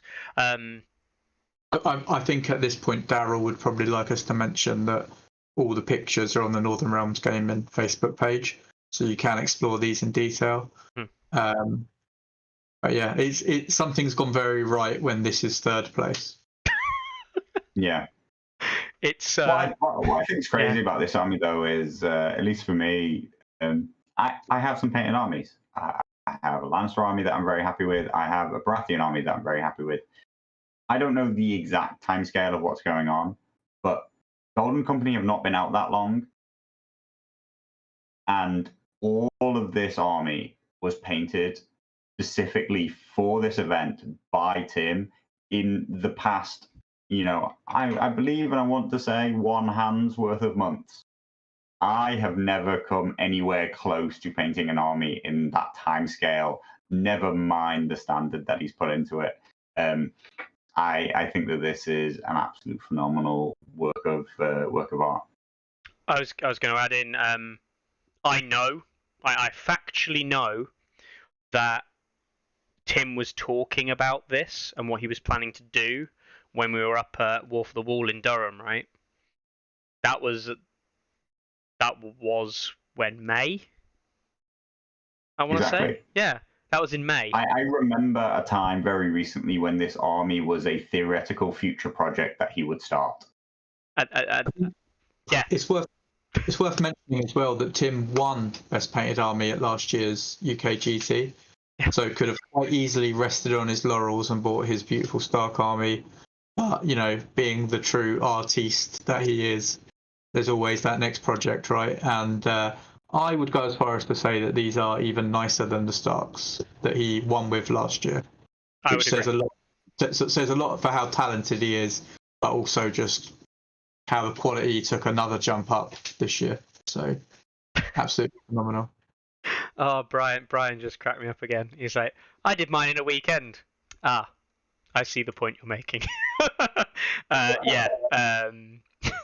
But Brian, that people may not know from a community standpoint, always makes lovely display boards, Mhm. which I didn't see this year, but at tournaments he's a bit closer to. He's always got beautiful display boards, so do seek Brian out if he's at a tournament you're at. And check out his blog, which I'm sure he will be adding many games to that blog from the, I can only imagine, billion photos that he may have taken at the LGT for his blog and his recaps of games.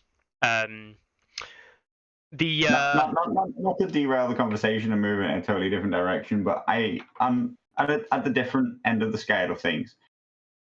I think that actually I'd like to give a shout out to Jacob, who, as far as I'm aware, he took his entire army in preparation for the LGT in a week, maybe. I played him 2 weeks ago at a local event, and I think he might have had one unit half done, and I had to double take when I saw him at the GT because it was a fully painted army. Yeah, absolutely. It was nice. It was a really good standard army as well, and I think that I really appreciate anybody and everybody who puts the effort in the build up to that tournament to really make that tournament like such a specific marking point in their calendar to know that they're going to be playing against loads and loads of people who may or may not have ever seen their armies before, and to come to this event and try and put forward a multifaceted part of their involvement in the community and to put forward their best painting display on that day. I know that even spoke to some people at the very other end of scale, like literally people who could have been in this competition and winning, who had also really tried to finish off their armies. I know there was somebody who almost could have been in this category who, unfortunately, they just hadn't actually quite finished their army. So those ones that could have been, and I know that it's not easy and it takes a lot of work to put the kind of work into paint these armies. So I appreciate everybody who managed to turn up with fully painted armies, and I think that there were a lot there. I know that even not to be the neg as always, but some people watching the stream made comments about people instantly being turned off by unpainted armies. But I just think that turning up with a painted army deserves appreciation. The non-painted armies do not deserve to be ridiculed or anything else, because it's a choice to participate in that side. But we should appreciate those who put the effort in, particularly in a short space of time, to get it done in time. Yeah, and especially as well for people that risk their beautifully painted armies on a plane journey. We really appreciate you taking that risk to show off all your lovely models. Definitely. Now, in a slightly controversial turn of events, we'll move on to second place. And the reason I say controversial is that I believe, if I'm right in saying this, Carlo, this had literally one more vote than Tim Whitney's army, right? Which is not controversial, just tightly contested race. Yeah. That's not the best picture, unfortunately. It's not, unfortunately. And now, myself and Carlo know this army very well. This is something that we have the absolute love. In Carlo's words, of playing every 3 weeks. I get to see this basically every week. This is Dan, our clubmate's Stark army, which is lovely. He puts a lot of effort into this. And the thing that, for me, the thing that really sets this army apart, and what me and Carlo kind of were like really impressed by, you can see some models off the tray towards the top of the picture there at the back. Dan has dead bodies using, I think he uses the sticker kind of like as a silhouette, if you will, or a template, and he paints the models of the dead bodies onto the tray, and he changes them depending on what unit is. So the dead cast arcs, there are dead cast arcs that match the models underneath the models. There's just one element of what he does. It's a superb army. Dan very much wanted to do well in the painting competition. I think he was worried that the quality would be higher than he could compete at. He tried very hard to get the various different bits done and make some changes and things. And I was over the moon knowing that he did so well. And hopefully he was as well, because I think his army is superb. Yeah, stunning. I think obviously Dan did enter all three categories of the painting competition, and I don't think that he was wildly disappointed to have been beaten out by Tim Whitney and Chris F&M across those three categories. When it comes to an individual model, when it comes to an individual unit, any given one in isolation, I think that he would accept that they are just a slight level above him in the actual raw painting talent. What really came across in this army, sorry, excuse me. Oh, Jesus. Dying. You've been Yeah, exactly. All those handshakes they gave out at the end. Might want to check yourself, guys. And so I think what really came across and comes across in this army is, for a start, it's sheer size, the magnitude, and the sheer amount of love and work that's gone into the whole army as a whole. Comes across that a single unit can't give across in the painting competition. But I think people really saw that this is not just a work of art, but a sheer labor of love. Yeah. This Stark army. So I'm glad people saw that and voted for it. Yeah, very much agree there. Dan is one of these, I'd almost say he's like a completionist in that he wants not just armies to be painted, but he wants himself to know that it's completionist. And we've said it before, I think, on stream, but he's the kind of guy who looks at a unit of 12 models and goes, those models are quite cool, and then proceeds to take most of them to a chopping block with a knife and change every single one of them. And this is something Dan really enjoys doing. And every week, almost without fail, he'll come with either something in his little box of I'm working on this and I'm changing this up, or this is what I'm doing now to this unit. He's done stuff where me and Carlo are like, oh, that's a nice unit, and then he's like, I don't like it, I'm going to change it, and we're like, why? It's good. And he'll go home and you come back next week and it's completely different, and you're like, I don't know what you've done, Dan, but it's better. Yeah, I mean, I have a lot of time for Dan and his hobby side of the game. So, and obviously, me and Carlo know him very well. And it's nice to see ones in chat there saying he played against him and he loved the player and the army. Dan, he's a super nice guy. All three of them are, to be fair. Yeah. I tell you something. It seems like the most appropriate time to state this, and I've never really stated it in as many words, but this is genuinely the truth. If it weren't for this painted Stark army right in front of you, A Song of Ice and Fire stats would not exist. Because we only ever actually played A Song of Ice and Fire in the first place because Dan turned up with this painted Song army, and that's why we started playing the game.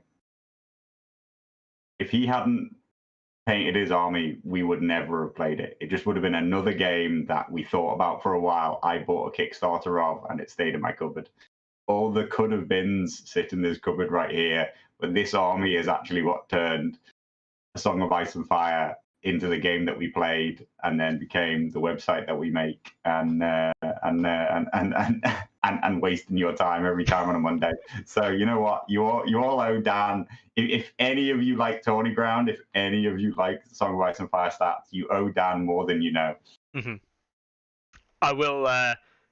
I'll say that they looked very different back then. Dan decided that army that he painted wasn't good enough, so he changed it. Classic Dan. But yeah, definitely. Moving on. Of course, there will always be a winner of these events, and I don't think anybody was particularly surprised when it got read out that Chris F&M took the victory with his Lannisters, and I saw these at Redcar not too long ago. The Knights, you can see there. We've seen the Warrior Sons previously on here.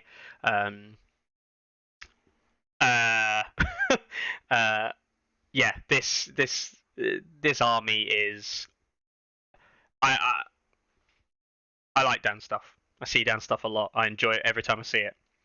This army here is the best Song of Ice and Fire army, as rated by the community, and in my opinion, that I've ever seen on the tabletop. It is, like we were saying before, with its individual units. There's so many Easter eggs. There's so much to enjoy looking at this army that there are no more words that I have to describe what this army is. Yeah,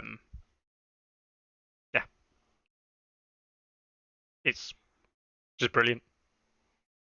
I mean, tell you what's actually also interesting is Chris F&M. For the, I assume most people know, but though actually we don't talk about it loads.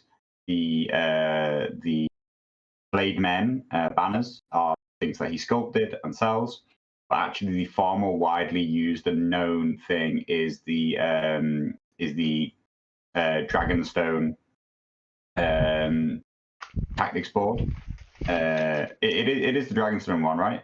Yeah, it's the square one here. Are there two variants? Did he do both of them? He definitely did this one because he gave me this one at the weekend that he had.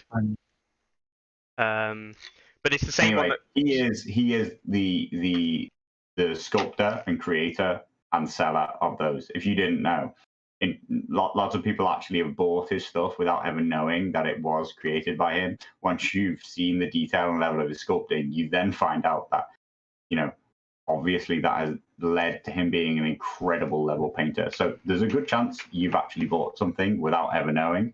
And interestingly, that Dan second place army, he uses things that Chris sculpted and bought and that he bought from him as part of his own display. Like the level of skill and just all round artistic hobby talent that Chris F&M has actually penetrated the Song community in a much wider regard than people understand.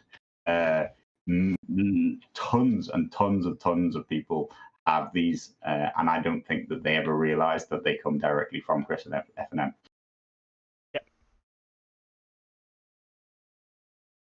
Yeah. I have no words to add I have no words that can do this army justice and add to what you've said. It's so good that might need to consider an army can only win once. I think because it'll be a clean sweep for the next 10 years maybe, unless he paints another army. It's phenomenal. Which we'd love to see him do. That's the only reason we put that stipulation in. We'd love to see him paint a new army. We'd love to see a whole new thing. Actually, he won a new army, didn't he? So I've got a little story for you because I was helping Chris on the way out with some of his stuff, carrying it. Obviously, he was going to give me a tactics board and stuff. Chris, the first unit he ever painted up was a unit of Bolton Flayed Men. And he painted them up and finished them. And the day after he finished painting them was the day that Flayed Men got the really big nerf that they got from the original starter to being terrible. And then he started playing Lannisters, and they went sunk down. Being the power player he is, you just instantly binned them. They never saw the light of day. Well, this is the thing. So he jokes, and he says that anything he paints to a good level gets nerfed. So I've heard that he's painting a Mance model. Hey, everyone's a winner. Yeah. Chris has made a very. I'll leave this as a tantalising teaser. He's made an offer to explore something for the next LGT. We'll leave that as a tantalising offer that may or may not surface in 1 year's time. We'll see. But no, he's a really, really great guy. And again, that's true of pretty much everyone at the tournament. So yeah, amazing work. And his neutral army, as good as it is, I don't know if you've ever seen it. As amazing as it is, the step up on the basing on these. His neutral army is just as nice, just arguably not as well based, and like the basing on these just ramps it up to 11. Absolutely amazing. See, Mickey, I just want to say that's how it's done. By the way, What? You give a tantalizing thing that may or may not happen in the future, rather than just making promises on other people's behalf based on the thing that they said off the cuff may or may not happen. Mate, yeah, whatever. Cool. Chris Baker may or may not give you a surprise, rather than, honestly, genuinely, I have no idea. Rather than Chris Baker will be painting everybody's miniatures next year. You know what I mean? Like, I said that as a joke, Mickey, and now it's a fact. Chris in chat there saying, I'm a power gamer. I'm power gaming for the win with an unpainted top meta list next year. No. There's the answer to that one, Chris. No. You don't do that. Respect the player. Yeah, actually, he did the Sunday Slaughter stuff, didn't he, for Chris Tran? I forgot about that as well. Those little Sunday Slaughter badges and tokens. Anyway, I could fawn over Chris all day and what he does, but we do have other things to cover. So, I think that's all the hobby-related stuff now covered. As we've said, the quality across the board has been very high. The kind of stuff that was painted hugely well. And I guess that leads us on to the LGT itself, the results, and kind of like where that all stood. So, should we start off with actually looking at the stats? Yeah, go on. Yeah. Let's jump to those. 116, 115, twice, if you will, is a lot of players. And as you say, it's the largest event ever run, ever, in the world. And that means that the stats, there's a lot of them, right? There's a lot of them. And we see this. Obviously, Disgusting. Yeah. Martell's at a 0% win rate. What the hell? No. We aren't going to discuss if Mance needs a nerf. We aren't going to discuss that side of the game in great detail, because if you've not been listening to us for the past 2 to 3 months, Mance needs a nerf. Right. Summary of points. He's an issue. Right. We'll discuss this. I'm going to call you out on it because I said I'm going to call you out on it. Yeah, you did. In the lead up to the event, you said that Mance was not going to be as good as it. That's not what I said. Effectively, what you said his rating was going to fall, which effectively you were saying that he was overrated, and you believe that, and effectively were saying that you think that when less competitive players play him, he would be shown to be not that powerful or not as widely powerful, and that it was only specific builds played in specific ways that were showing his power. And the reality of that seems to be the complete opposite, which is his ranking significantly increased. His win rate at this event in non-mirror matches is way above the win rate of anybody in general play, both as a faction for Free Folk at 68 and then him as an individual at 74. How do you feel about that?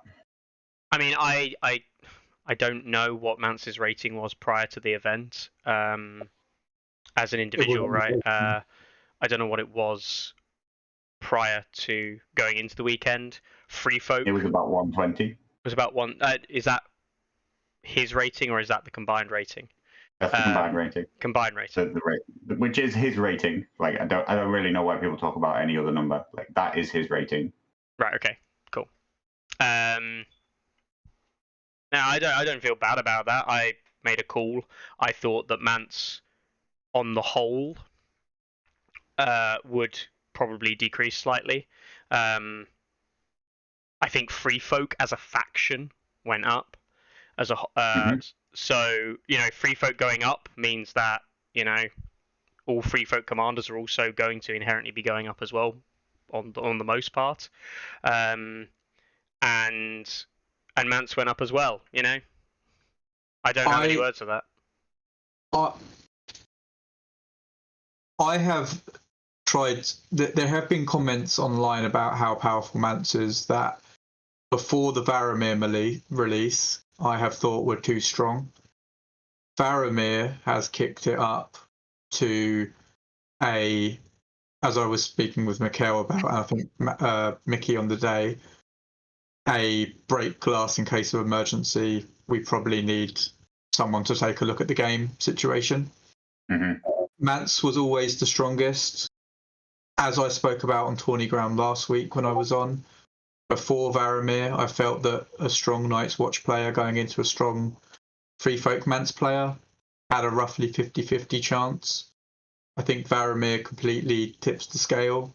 And I think that Mance was strong even at the Season 1 update, right? When we talked about full nerf, some slight John nerfs as well at the time, changed to For the watch. A very, very significant Mother of Dragons nerf, meant that Mance was already pretty much in the discussion as the top tier single standing commander.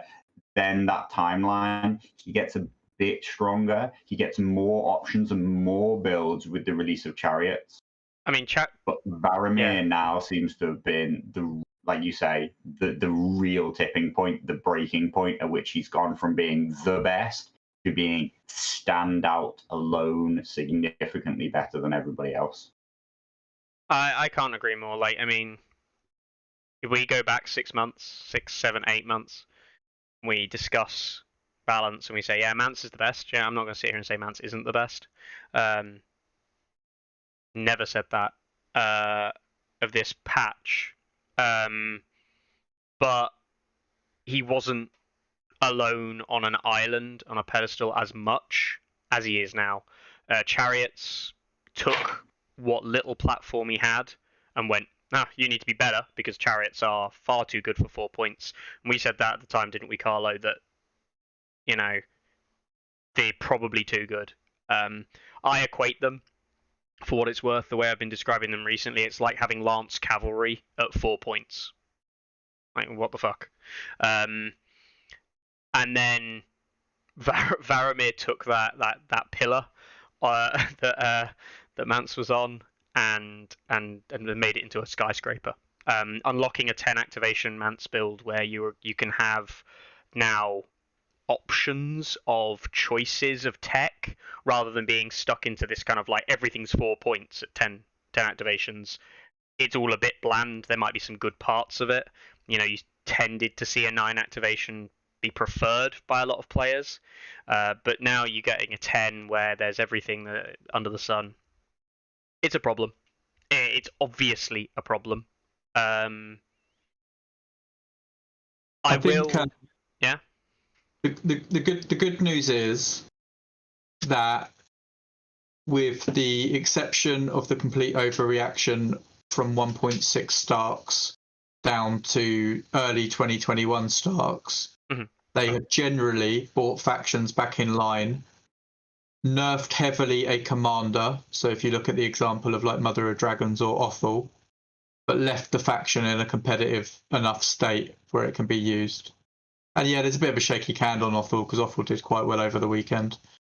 But I think for a long time I've been saying how can Othel still be so high rated? And yes, it is a fact that he barely gets played, and yes, his rating will take a long time to degrade to where people expect it to be. But Othel actually was, one of the best performing commanders. He was taken in the Invitational and did well. He was taken across the tournament and did well. I believe the highest finishing Night's Watch player at the tournament used Othel for a significant amount of time.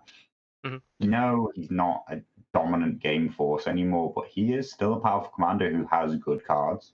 Yeah, I used him early in my Night's Watch experiment days. I don't think he's bad by any reach, but I mean, there's a lot to be hopeful for. They have a good track record of fixing these problems. They have a good track record in perhaps creating another one soon afterwards, but this one should be solved fairly soon, I hope. But yeah, keep the faith with the game. I know that you see these comments all over the place, and I kind of knew it was going to happen one way or the other after the event, because I saw it after the last time we run the LGT. The woe is me types, keep calm, carry on, play ELO events, don't go to your local tournament with Mance, don't smash everyone's face in, keep calm, carry on. Enjoy the game. Enjoy. This is what it's about. Biggest, Enjoy the game, and it's. And it's just to continue the train of thought while I'm on it. Sławek, who won the event this year, at his smaller events in Poland, he runs neutrals because he understands this mentality as well, I think, But the reality is the largest ever event for a game is going to attract the top players using the top lists. And, that's just the way it is. But this meta of Mance winning, getting the podium spots is not going to be representative of your local tournament scene. It's just not. So don't keep faith, keep playing the game. They will sort this out. And yeah, just play Song, play more ELO events, try other factions, do whatever you need to do. Before we move on to talk about other commanders, other stuff, which I do want to talk about, like there are a lot of stories and information in there in those stats. Like that's what we need to do. We need to look at the stats, not just as a headline. You need to look at interesting information, what did pan out versus what people were saying was going to be powerful. If we look at the rankings, though, I think just to gain kind of not to beat up on Mance, but just to make it very, very clear about how dominant he was across the top 8, which is all the players who won the event. Sławek 7-0, or all the players that went 6-1 across the top 8. 6 of them are using not just free folk but double Mance. Right, so that is very, very dominant. It's a Swiss format tournament, so there aren't exactly semi-finals, but in almost exactly a mirror of the Invitational. When there were 4 undefeated players with 2 rounds left, they were all using double Mance. We effectively knew we would have a Mance winner from the end of the 5th round. And this is all very worrying signs. This is very much in a huge, huge event of this size, seeing the most tailored, the most exact science of list building coming to the top. It is showing that Mance has been really taken to the forefront of the game. And these players are very, very skilled. They are, he's not an auto win button. We will find Mance lists that are also 9 activations right down at the bottom of the rankings too, right? I do actually personally, I genuinely believe that Mance in his current format does take more skill and more game knowledge and more intricate kind of in-depth analysis of the game to be really, really good at than Othel did in his prime. Because I just think that the way a gun line worked, the way shooting allowed you to account for small mistakes in positional play, and debatable, definitely personal preference. I do think that a Mance mirror match is a better game than an Othel mirror match was. So I don't think that we're in the worst ever meta that has existed. That's not the case. I think we are better than when Othel was the dominant force. But the issue there was I do actually personally think that Mother of Dragons and Mance and Mother of Dragons Drogo combos at the time were giving Mance we're giving Othel more things to think about, giving more variety at the top than Mance currently has to compete with. His next highest competition ranking wise is basically Baratheons with Eldon, who we'll come to talk about. But the problem is the next best thing is something that he actually really dominates. He really dominates that matchup.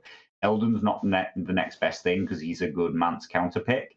He's the next best thing because the next best thing is you might as well just assume that you're going to lose to Mance and play a totally different army and hope you don't meet Mance. So that's where I feel like the meta's at. So I do actually really prescribe to what Teddy says, which is you'd be better off not playing him if you're in that kind of skill category, because I think the game has nothing to teach you other than, yes, Mance is as strong as you think he is. I think, from my perspective, obviously, I'm a free folk player, always have been, always probably will be. Like, it's never nice to be the one with the thing that's broken. You know, it is what it is. You accept it, you move on. But it's never nice. And I've reached the point now where I hope the balance patch does make Mance not good. I look at my own faction now and I look at my internal balance, and I do think there's other stuff I can explore with, but I know for a fact that all I'm doing is just making life harder for myself when it comes to events like this. Now I'd be willing to do that, you know, different case, different place, do it online a lot. But yeah, it's, and I still sit here and I'll still say that the balance right now is still better than it's ever been. It's just that Mance is the only thing at the top rather than there being a couple of things at the top. And I actually liken now Mance playing almost identically to how 1.6 Starks used to play. And the problem being is that at least when 1.6 Starks existed, and pre-Mother of Dragons release and all of that, at least if the Stark player didn't know how to pilot the lists and didn't know how to win games with it, and I'm not just talking about like, oh, you deployed your units facing the back of the board, and I'm not talking about actual stupidity, but like 1.6 Starks could lose. Mance can lose. But when you put Mance or 1.6 Starks in the hands of a player who is just that good, it requires them to make mistakes. And they will make mistakes, right? This is another thing. They will make mistakes. People will not play well every game. But it makes it easy to. I mean, I don't. It's your show, but I don't know how long you want to stay on Mance. But I'll just say this as a closing. With Starks, yeah, you still had to know how to use them when they're in the 1.6. I think there's two things. Old Starks sometimes felt like they were giving you more of a game, like you were rolling dice, you know, you were getting charged and fighting. The thing with Mance is, if you look at some of the core stuff of the list, it's just some of the pain points of the list, it doesn't really come down to randomness, it comes down to positioning. So we're talking about insignificant, we're talking about free hits from chariots, free hits from trappers, we're talking about how predictable maneuvers works. We're talking about, you know, if we do start getting into dice, we're talking about 3+ for counter strategy. We're talking about a D3+1 for worldling diplomacy. It's more positional play, and there's less variance in what's going to happen once things start getting triggered. You know, it's more in the free folk player's complete control, and I think that feeds back into the point of you do have to be very skilled to pilot Mance. You can't. Someone isn't just going to pick it up and within 2 weeks beat everyone using everything else on Mance. So that is a good thing. And I don't begrudge people coming to the LGT with double Mance because it's the biggest tournament ever, and we have gone out of our way to create the ELO event the day before, the best in factions for every faction, highlight the painting aspects of the hobby, the community aspects of the hobby. So I don't think there's any problem with people bringing all this Mance stuff. No issue at all from my point of view. But that'll just be my closer on Mance unless the conversation continues much further. That I think that he's a lot more reliable than anything that's been before, even though you have to be better skilled to maximise that reliability.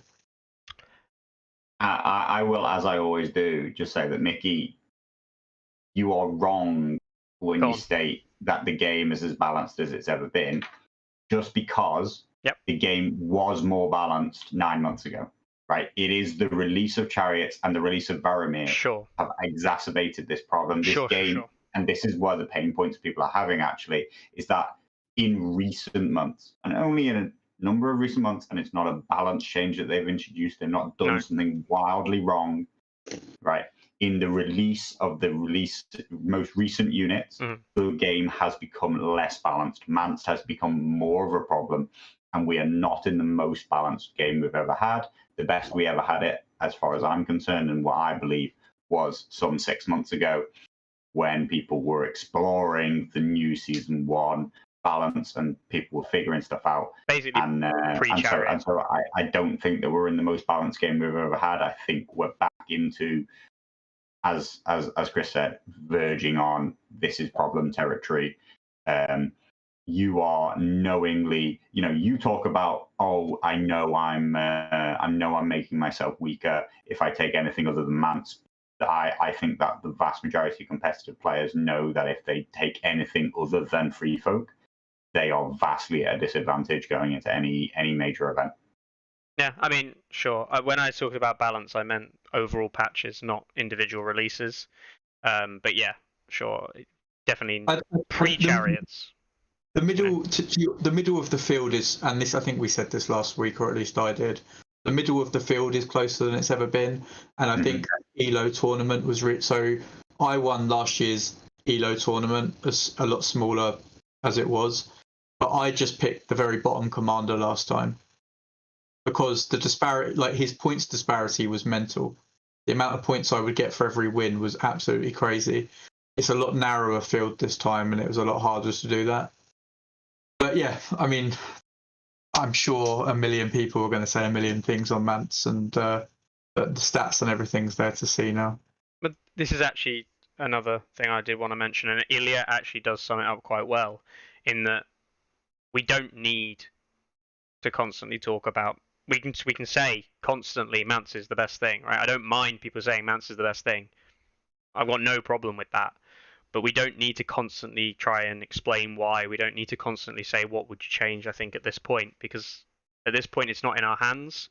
It's not within our capability, and I think the conversation has been had. The changes, that there have been a lot of suggested changes, and I think a lot of them are very good changes that have been suggested. And for me, I just think today that the topic is worth discussing. I think it is worth finishing there. I think the topic today was worth discussing because I was personally surprised at just how dominant he was in this event. It cannot be understated how dominant he was at the LGT. It happened just one day ago, 24 hours ago. We saw Mance dominate the biggest event that has ever been. He took the top 3 positions. He took the entirety of the podium of the Invitational. He took the entirety of the podium, the main event. He took 6 of the top 8 positions. There are only 2 factions that managed to squeeze in into that field, and neither of them did it by losing the final or losing the semi-final. They did it by submarining back up and playing few Mance players on the way. That's a bit of a generalization. I haven't looked at their exact specific games, but they're both relatively early losers coming back up. They're not long time in the running for the win. So I was surprised and I was disappointed by that aspect of the balance. And I think that I think that the community speaks about it too much, but I think that actually the community had underestimated just how dominant he is. I think though, for me, the story of the weekend really is Tom Tyler coming forth with neutrals. If we want to have a fun story, or a good news day, yeah. And highlight out. And I think I don't know if that podcast that I forget the name of it that was talking to people about their lists. Beyond Someone Two Weirwood. somewhere needs to sit down with Tom and understand this, because if you look at his list, if you're going Bolton heavy neutrals, these lists kind of write themselves. You're kind of forced into a corner with your NCU picks and everything. But he's obviously played phenomenally well to come forth with neutrals in this event. I cannot believe that the second highest top faction, best in faction award, went to neutrals. It's unbelievable. I mean, really, really unbelievable. Tom's a very good player. It's difficult, right? It's difficult because I'm sat here and Mance OP, right? But like the players that we see here, and Carlo, we spoke about this. The players that we're seeing here at the top of the LGT, these are also the same players that we saw in the Invitational, right? We see Suavek, we see Jacob, myself, Tom Tyler, Larks at 6, we've got Masara at 8, Jasper at 9, Michaela at 11, Psycho Steve at 13. So of the top 16 players, over half of them are Invitational players. Now, yes, they're also running free folk, some of them, and that is important to remind people about, that they're running free folk, some of them. But also they're very good players. Like these, and Tom Tyler with neutrals. Tom Tyler's a very good player, and I do mean like a very good player. He got to the Invitational using neutrals.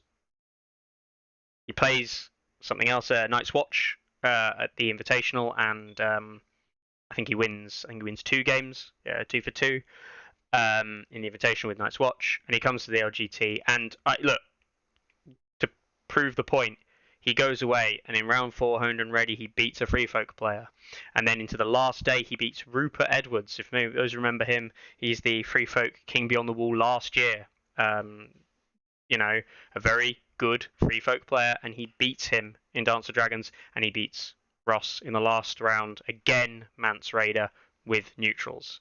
Like he beats Titus's Baratheons as well, so he does beat 2 Invitational players on the way. He does also beat Spencer James, which is the London kicking boy, bless him. I want to tell a quick story about Spence, actually. Spence is great. He's funny. I played Spence last year, and he's been in chat today, so shout out to Spence.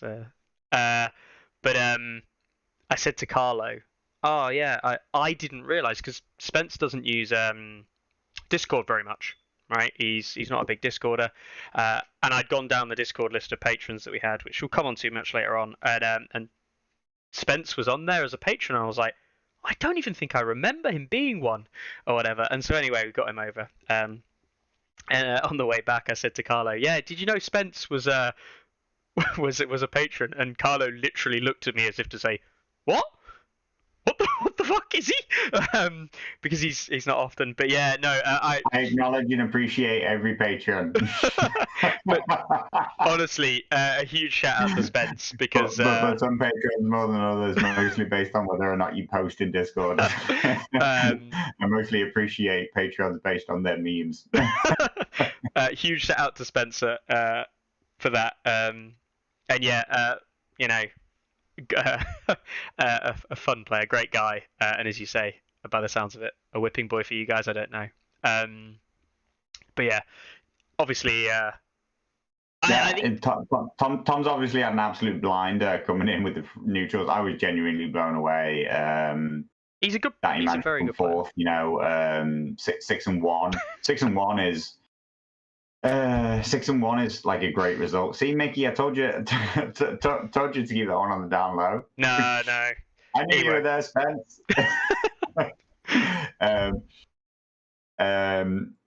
6-1, obviously, you talk about secondaries. You can talk about secondaries all day long, but 6-1 is an incredible achievement. But to do it with really high secondary results as well, making it the second highest finish in faction, is a real achievement. And he wasn't the only really high neutral finisher as well.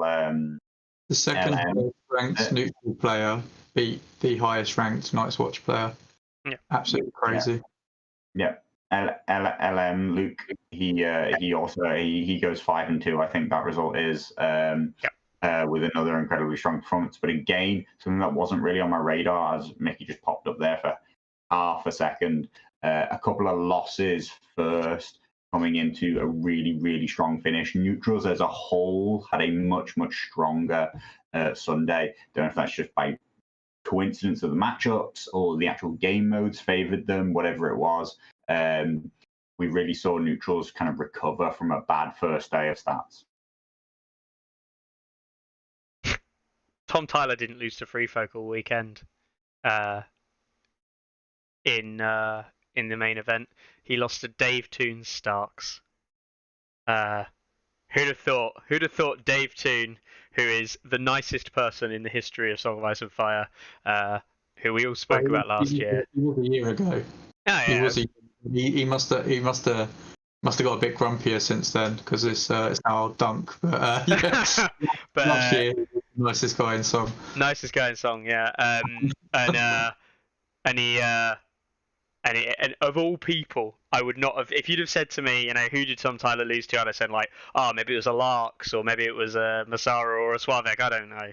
And you look and say Dave Toon. Dave Toon, what a legend. Thanks, mate. You stopped. You know what? I feel like it's aged long enough now, and we know him well enough now. Yeah. Dave Toon almost got kicked out of the original LGT because of some of his online interactions which were had with Chris, and some of the frankness with which he spoke about the event before it took place. So the nicest guy in Song almost was kicked out for being too difficult for the TOs, who believed that he was genuinely going to be a problem when he turned up at the event, and we thought it would be better for everybody if we just refunded his ticket, because we thought he was going to cause so much trouble. Turns out that he's a legend. Not trouble at all. He great ambassador for the game and the community. So, Fine. We were mostly joking about that, but he was not happy about stats for a while. My favorite thing, right, is that Dave was one of the guys who turned up on the Friday and not to play in the ELO, and he just literally walked around drinking beers, watching people's games. And there was a moment where he was sat down watching the Invitational, and he actually came over mid game, and he was trying to check the scores and stuff, because he was really interested in how we were doing at the top end. And I thought that was just amazing, right, for me, to have someone come down just to watch. He had a blinding tournament as well. He was on table 4 or 5 or something at one point. Yeah, he did really, really well. Yeah. But yeah, I guess a final capstone on that. Congratulations to Tom for doing so well with his neutrals. It doesn't surprise me. I think Tom's very, very good. I'm surprised he ended up 4th. Not that he did well. I think the other story of the weekend is just how badly Night's Watch did. Yeah.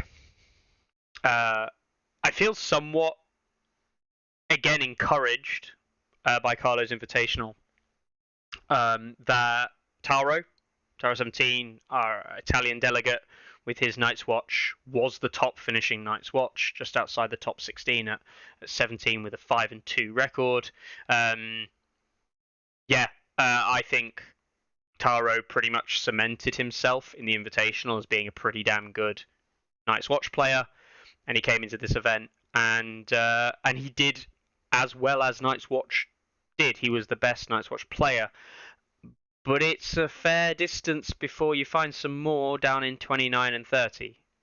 I think not to disparage the long time Night's Watch players who are out there and do exist.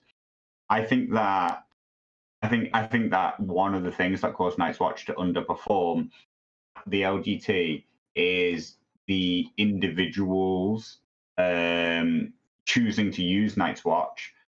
There was a time when Night's Watch and Offal were considered incredibly toxic, right?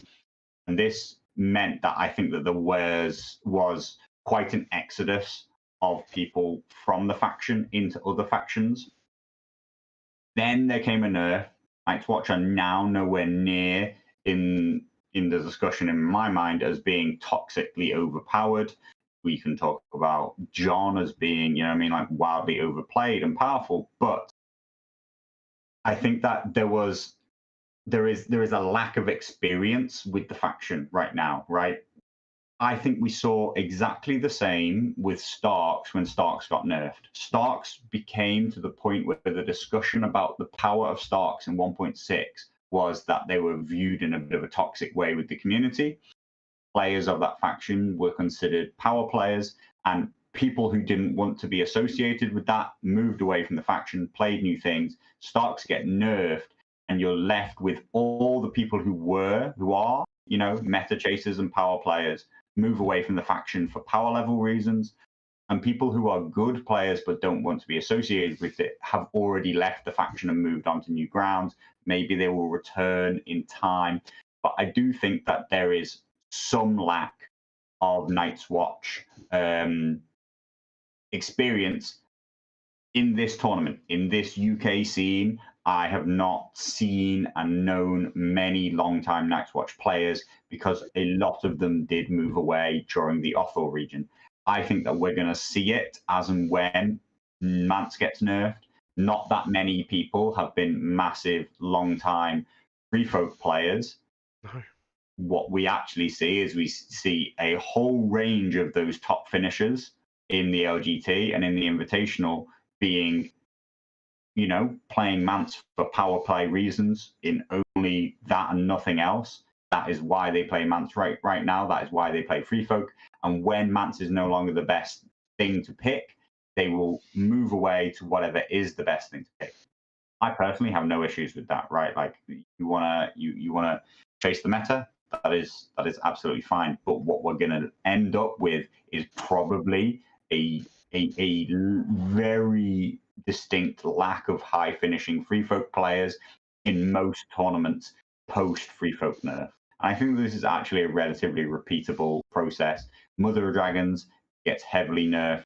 We don't see Mother of Dragons or Dragons doing well almost anywhere. Drogo remains unchanged, so we do still see some high target finishers, some people who have played Drogo for a very long time.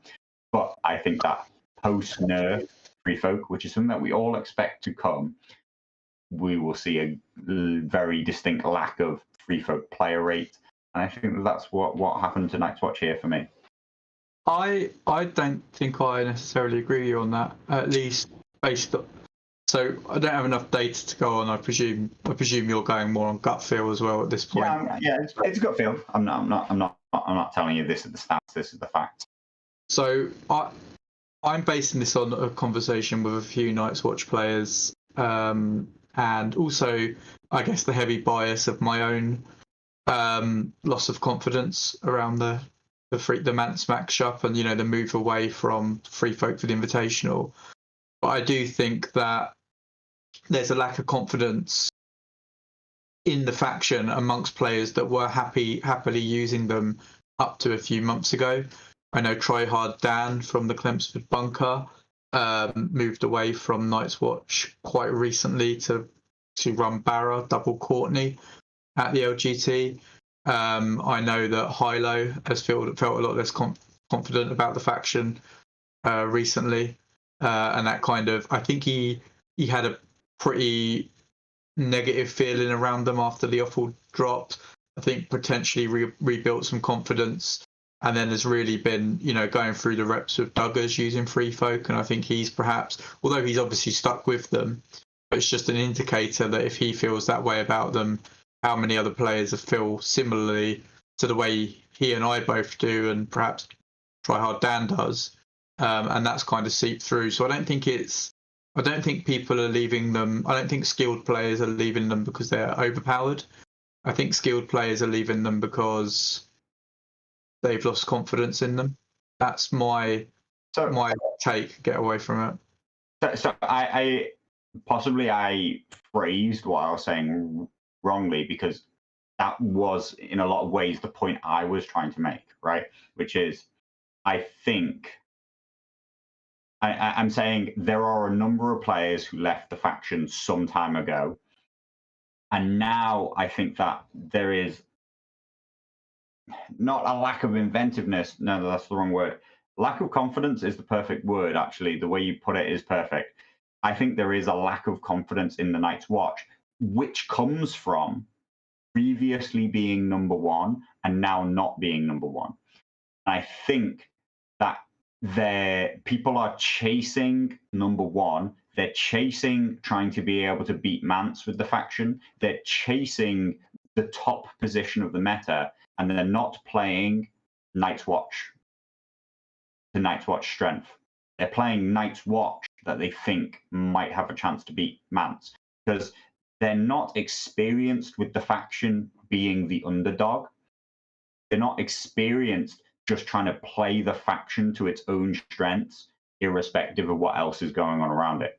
And I think we see that with such heavy reliance on the Ranger Hunters being what people really tech heavily into, as feeling like they that's a thing that has a chance into Mance. But when you then look its strength into the whole field, you realize that suddenly now you've left yourself as not really having any strength against Baratheons.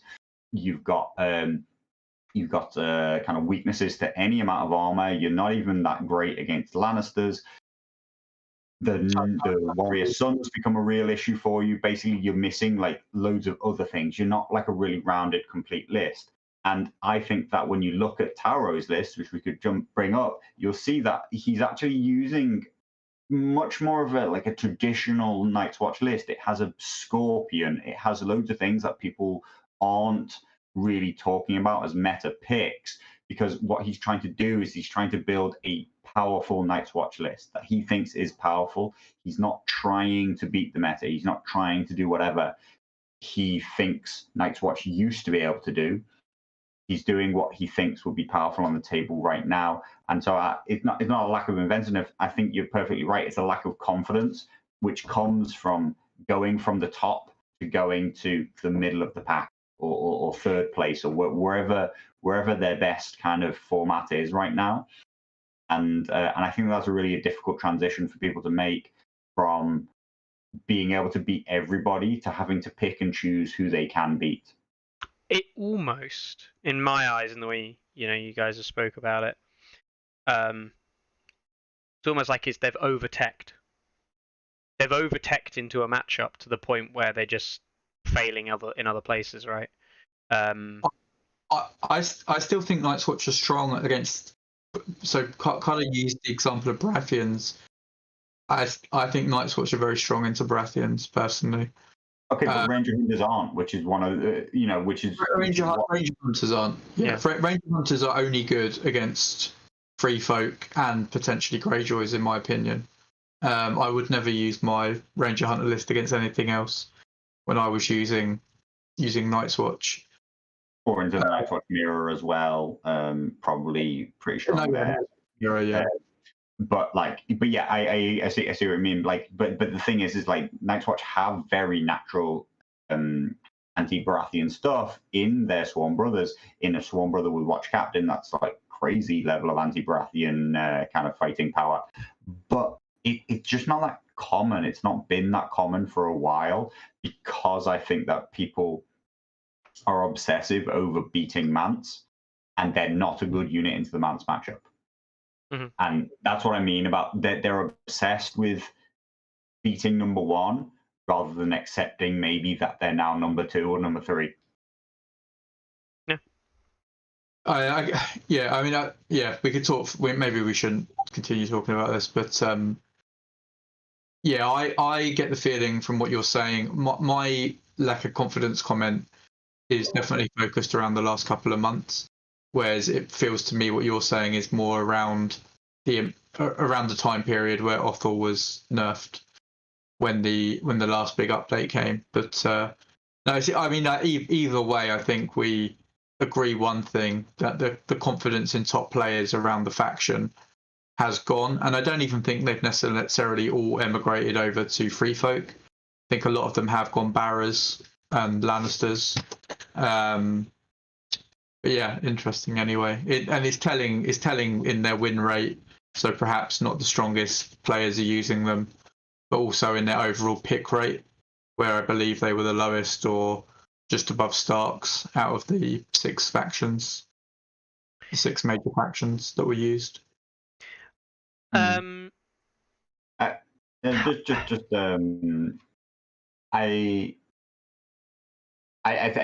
that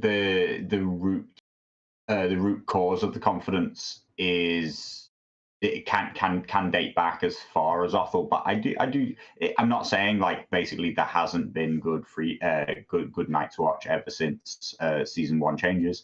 I think the meta moves more slowly than people give it credit for moving. Sometimes, I think that trends and changes in the game do take a very long time to develop, and also that like again these newest free folk changes in the past few months can also be considered like root cause of like Night's Watch with their Ranger Hunters probably considered themselves in a 60-40 with Mance at some point. And I just think that confidence has gone way down now. I think that matchup which they were chasing, and now in just recent times, in the same recency with which Mance has become standout dominant, Night's Watch have had to be looking for a new competitive identity, a new person that they can really see themselves in the rankings above. And I think that, that lack of confidence in the Mance specific matchup is the root cause of that, I think. Stephen, you said in chat, just because you have to beat Mance to get a podium, you have to chase Mance.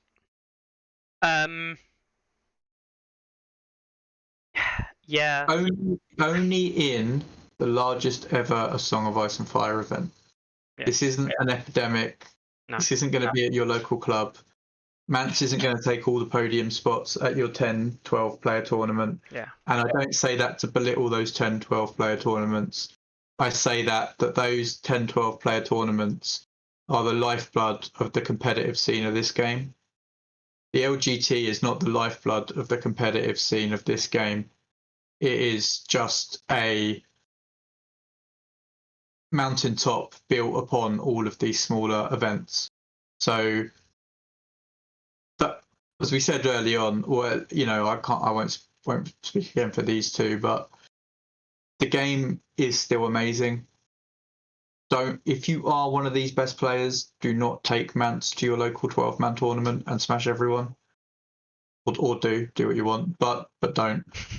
And he's not your dad. Yeah, I'm not your dad. But at the same time, just self-regulate a bit, for God's sake. If you're going to the LGT, bring double Mance. It's fine.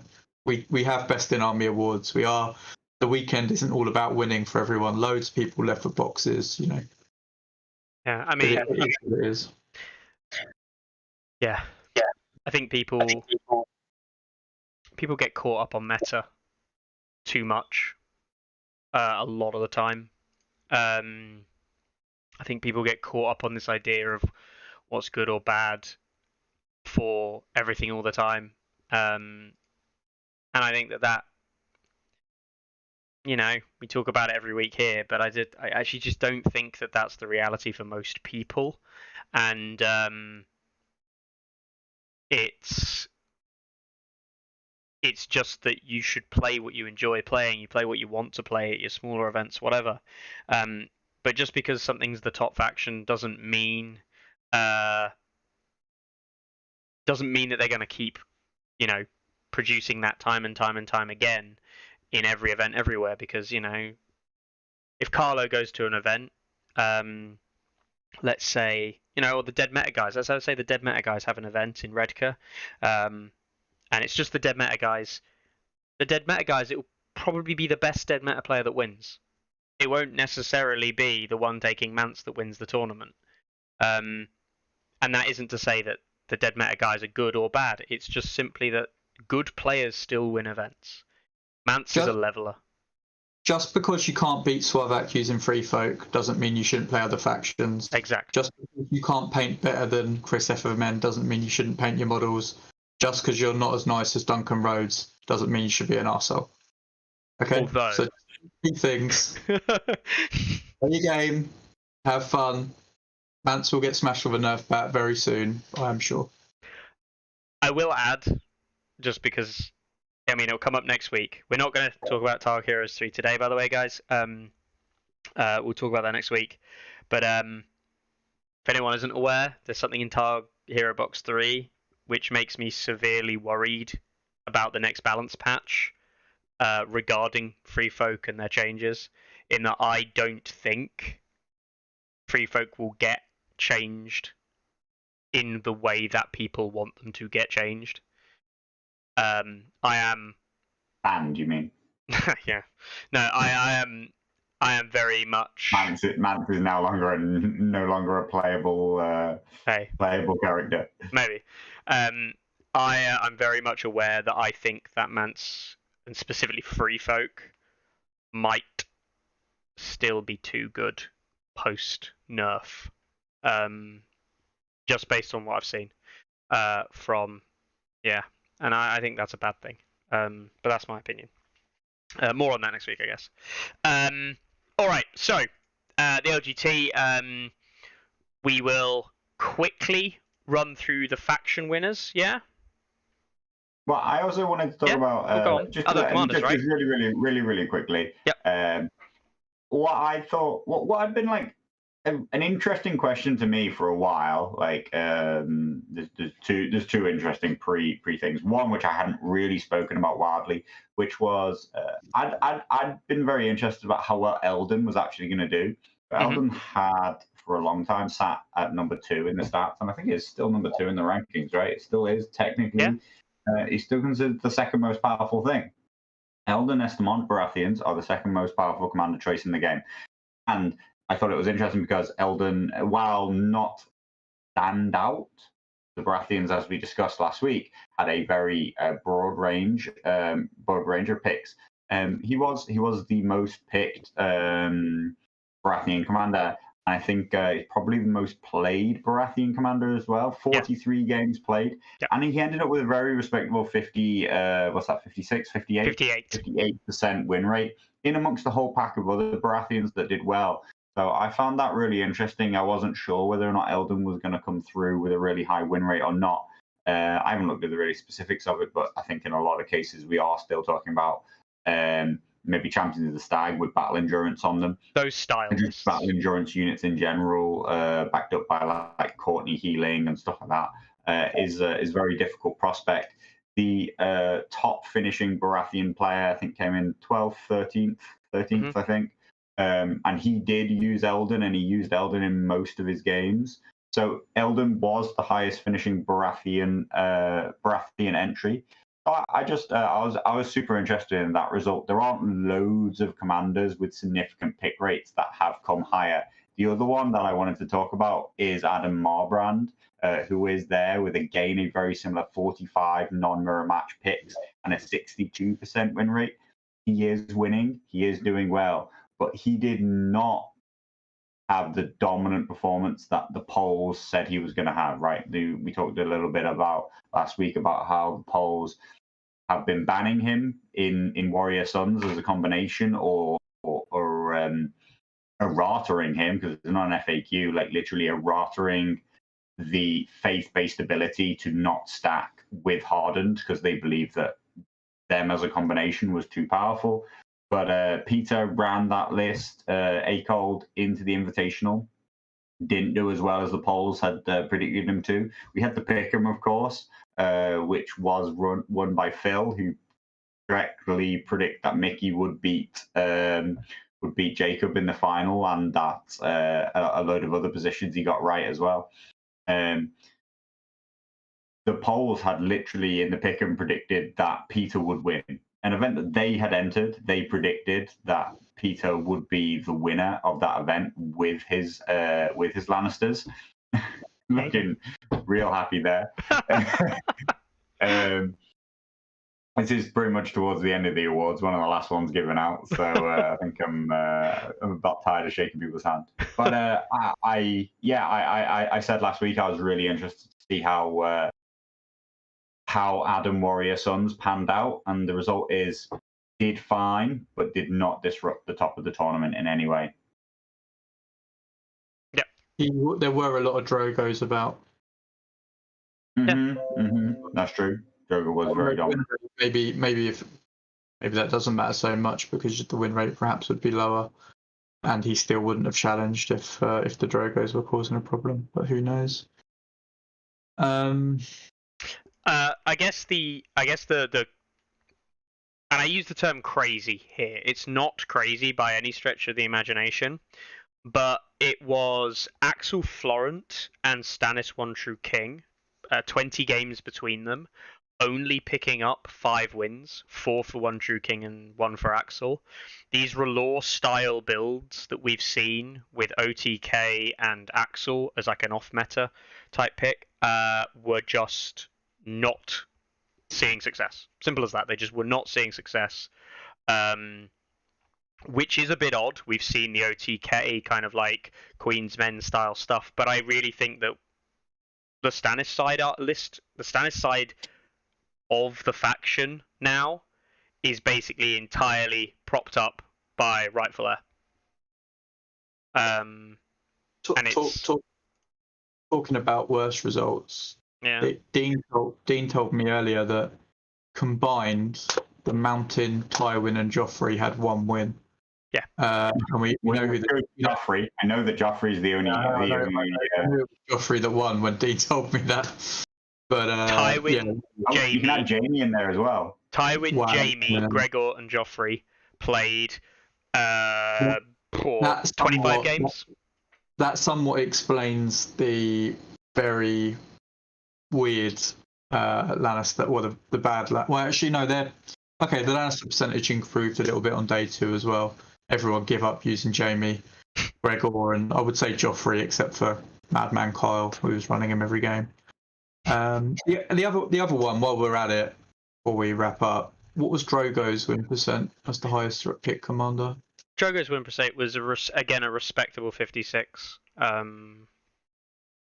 Did he play the most games? Must have done. 86 games, yeah, by far. Yeah. Oh, not by far. Mance not played by 81. Far. Mance is only just above him. Mance 81. Great John. Only just below him. Great John has to be the biggest loser of the weekend at 55 games played and only 21 wins. That's a 38% win rate for Great John. Wow. Starks did have a rough weekend actually, with an overall 37% win rate, and they did suffer in the rankings. Their rankings did go down quite significantly. Mm-hmm. Stee won Warden of the North, best Stark player, with a pretty respectable finishing position, but there are a lot of Starks much further down the list. They were very well, like, a good entry numbers. They made up a significant portion of the entry, but a lot of people not getting the success some people think that they can do. I'm pretty shocked by that, because I think Starks are actually okay at the minute. I feel somewhat vindicated from some of my maybe's less accurate predictions. But Howland Reed only played 6 games, so quite a small sample size, but he was actually the highest performing Stark commander with 6 games played and 3 wins at 50%. And Carlo... highest performing Stark commander was a 50-50 win rate. Yes. And Carlo will remember on the car on the way home where Dan said I should have picked Howland, or I said, yeah, Howland's pretty damn good. I think Howland's a great commander. And it's very interesting to see him performing the best at only 50% as well, which is rip. Yeah. Yeah, the polarity of Starks, of Lannisters seems quite high. There are some traditional commanders, the old school stuff, all seemingly at the moment doing terribly. Outside of Tyrion, Tyrion does fine, still a solid pick for them. Tyrion, Kevin, and Adam are the story of what is Lannisters right now. The High Sparrow as well. Yeah, the High Sparrow. The High Sparrow did very well. 67% win rate over 6 games. And Bruce Bolton, 67% over 9 they're games. both like lesser picked, right? They're not. We're talking about stats over like we're talking about 1 or 2 people, maybe a third person, like using. This is individuals representing those statistics rather than like the Tyrion, greatest stats coming through. Tyrion only had 8 games played across the event. With it's feast and famine though, isn't it? Because it's not like these factions where, you know, like Drogo was 90% of all the commander picks in total. There was some confidence that people went in, or, you know, they just like the characters or whatever the case may be. I can see why people might like Jaime Lannister more than Fat Belwas, for example. So, you know, perhaps that's influenced the number of picks he's got. But yeah, who knows? You just reminded me, Chris, of a great moment in the weekend. I was talking to Grant from Yecats Minis. First time I'd met him in real life, actually, so I was having a chat with him. And he played Belwas in the ELO. And after his game, he lost his game, and I was speaking to him afterwards about it. And he said, "I'm never playing Belwas again. It's literally like playing without a tactics deck." Yeah, Belwas is terrible. I didn't know he really used Belwas. Was that in the ELO event? Yeah, in the ELO event. Yeah. Yeah. Like, just sad days. Absolutely. A couple of people mentioned it in the chat, but I'll give a shout out to Kyle. Yeah. and his 7 games played with Joffrey, the single Joffrey entrant of the entire tournament. He very, very boldly told me at the start of the tournament that he was going to go 5-2 with Joffrey and be in the top 20. I told him that if he did, I would absolutely flat out believe that he was probably the best Joffrey player in the world, and I would call him as such. Instead, he went 1-6. So, Kyle, you are the best Joffrey player at the LGT. I'm afraid that's all I can say for you, mate. He still exceeded my expectations with that one win, to be fair to him. He left a great comment, which I was reading on the way back on Discord, where he basically said that Joffrey's great and all, except when you realise that every time he dies, you give up 3 victory points. And that's Joffrey for you.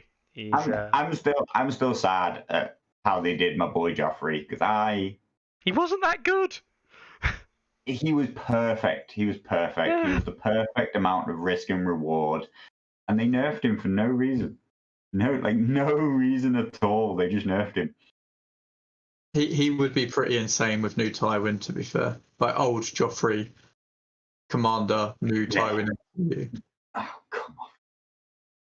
He would not be insane. He would have been completely playable, still absolutely fine. I don't know what internal testing they think made him too powerful, but it's probably the same internal testing that gave us Castle Rock on a guard. So Mammoths, Mother of Dragons, yeah, all those things. Do you reckon they just read the books and they went, "These Lannisters are winning a lot. Let's tone them down a bit. Let's not." This Red Wedding went really bad for the Starks. Must be what happened. I don't know. Let's poison Joffrey. On that note, we'll run through the other winners of the various different factions. So we had Stee up on the screen before as the best Stark player. I'll quickly throw him up here as the best Night's Watch player, but that is Tauro there. Well done to Tauro. We had the best, only the best Greyjoys coming in at 58th. 55, I think. 55. Yeah. It was which is just enough to get into the top half. Yep. And it's not a comment on the player; it's more a comment on the faction without Herobox 2, which was the unfortunate thing for them. But Orc Boy, so well done to him as the best performing Greyjoy player. On the topic of Greyjoy, it makes sense to probably jump to the best performing Lannister player, who sounds really weird when you consider we just talked about Greyjoy, because it was Mikkel as the greatest performing Lannister player of the weekend. Yeah, well done to Mikkel. Obviously, lovely to see him playing. A shame, in my opinion, a shame to see him not represent Greyjoys in the main event. But as we discussed, Hero Box 2 makes it hard to warrant that pick. We discussed that last week. But yeah, obviously, he gave a good showing in the Invitational. He did. He did them proud. He did. I'd have liked to have seen him. Let's say, I'd like to see it next year when we see Hero Box 2, I hope, for Greyjoys, and I'd like to see, assuming, like, only change to the game is a nerf to Mance, pretty much. I'd like to see how Mikkel did then with Greyjoys. I'll be honest. I'm actually quite happy he bought Lannisters because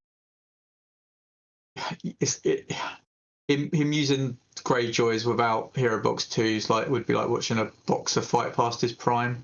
Yeah. Do you know what I mean? He wouldn't have had all his tools and stuff. And, I think people wanted the real Mikkel Greyjoy experience, which we got to see in the Invitational. And I think he was the highest on Free Folk in the Invitational, right? Yeah, exactly. So, yeah, he done really well. And, and again, the decision on the UK releases isn't a punitive measure against Greyjoys, even though it has felt that way for the last 2 years. So the way it fell, unfortunately. Next up, we'll cover the best Baratheon player, which is this man here, a guy called Bjorn. Best Baratheon player. Well done to him. You spoke earlier, Carl, about him running Eldon. Eldon and Renly. Who'd have thought Renly side Baratheons performing best at the event? Nobody. Maybe some people. Next up, we'll do. We spoke about him before, but it is indeed the best neutral player, Tom Tyler. There he is with his little certificate. I love Tom. I think he's a great. You know Tom quite well, Chris. It's from your club. He's a great player. I thought he would be best neutral player. I would have put money on it. Outside chance on top 10, maybe. Fourth, unbelievable. Yeah, he made some predictions before the event. Do you remember at all what they were? He kind of said... He didn't think he'd be top 20. He didn't think neutrals would be top 20, and there were two, weirdly. I mean, I made the crazy prediction. I thought there would be one Lannister, one Night's Watch, one Barra in the top 10, but didn't pan out. Throw it out there. Carlo, many people asked, Luke, I know, asked if you would say that neutrals are a faction after the LGT results. More of a faction than Greyjoys. Rip Greyjoys. There we go. I think that's the best best we're going to get out of Carlo for that. And then that finishes off with the best free folk player, which was indeed Sławek, which comes as no surprise as the winner of the event as well.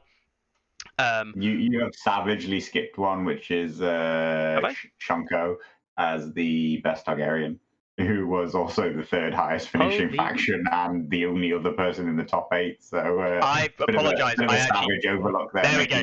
No, that's Shonko the Unburnt. That was a legitimate mistake. I do apologise. He's on my list. I had him ready. I just thought I'd already hit him. No, the best Targ, Jonko, who I didn't have the opportunity to talk too much and play. But yeah, did very well with Targs, right? As you say. Mm-hmm. So yeah, well done to Jonko. And I know that Joran was speaking earlier about Jonko, saying that he wins a lot of events over in the Netherlands and he's a very good player. So it is good to see him come out and obviously perform very well at the LGT as well. So yeah, it's nice to see. Yes, top 3 of the event. We'll run through them quickly. It was myself in third with, guess what? Free folk. It was Jacob in second. There he is again. Look at his lovely face there with his lovely medal. In at second with his free folk, and finishing it off, of course, Sławek in at number 1 as the best player at the event. Look how livid you look in the background there, Mickey. I know. I'm I'm not that livid, Yeah, I was actually. gonna say. I mean, if Mickey shows a picture of himself winning the Invitational and a picture of himself there when he starts to say, I didn't care whether a win really," you like tell your face that, Mickey, because your face really, really says that you I don't. care. I'm just smiling. I don't get it. I just think I look like I'm smiling.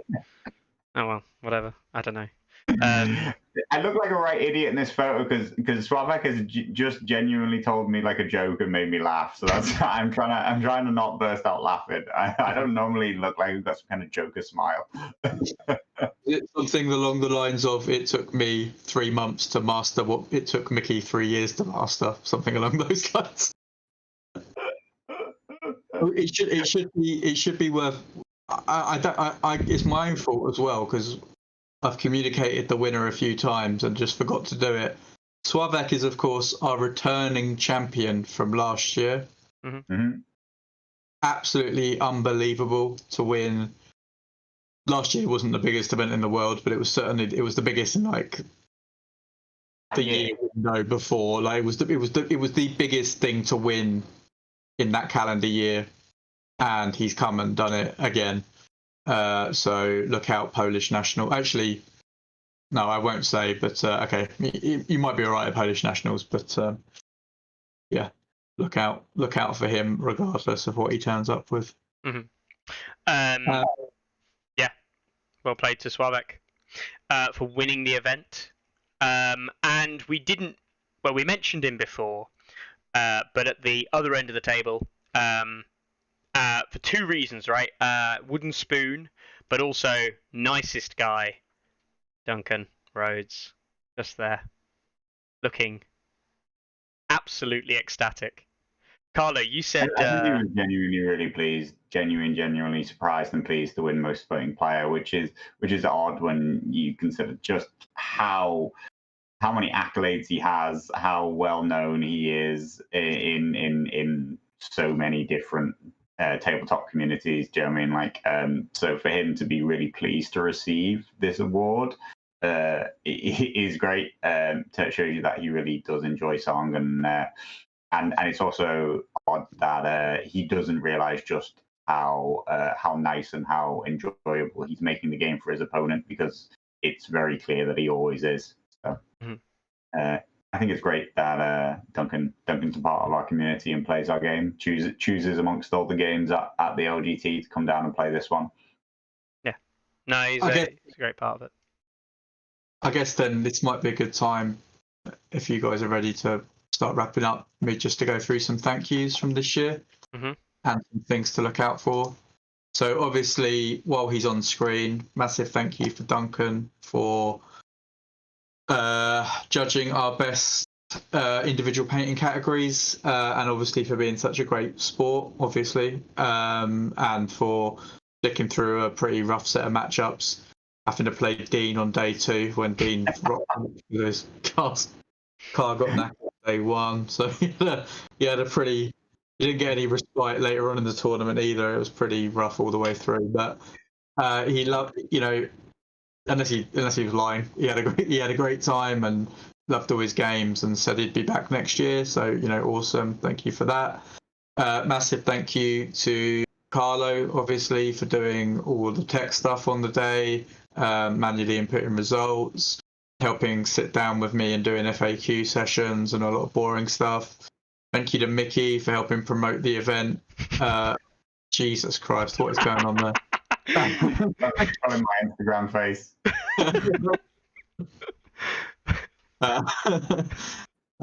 That's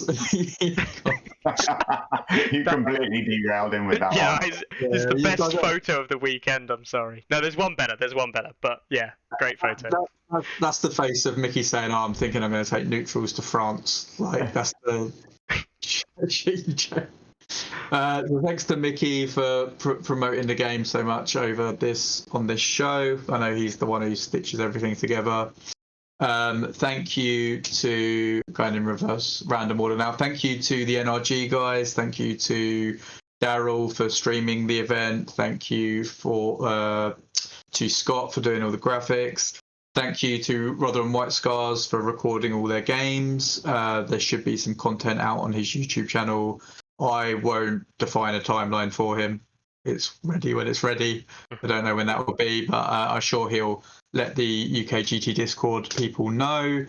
Thank you to Mike and Littlefinger, Caldo/Mike, Littlefinger/Dean for printing out a load of stuff for me last minute.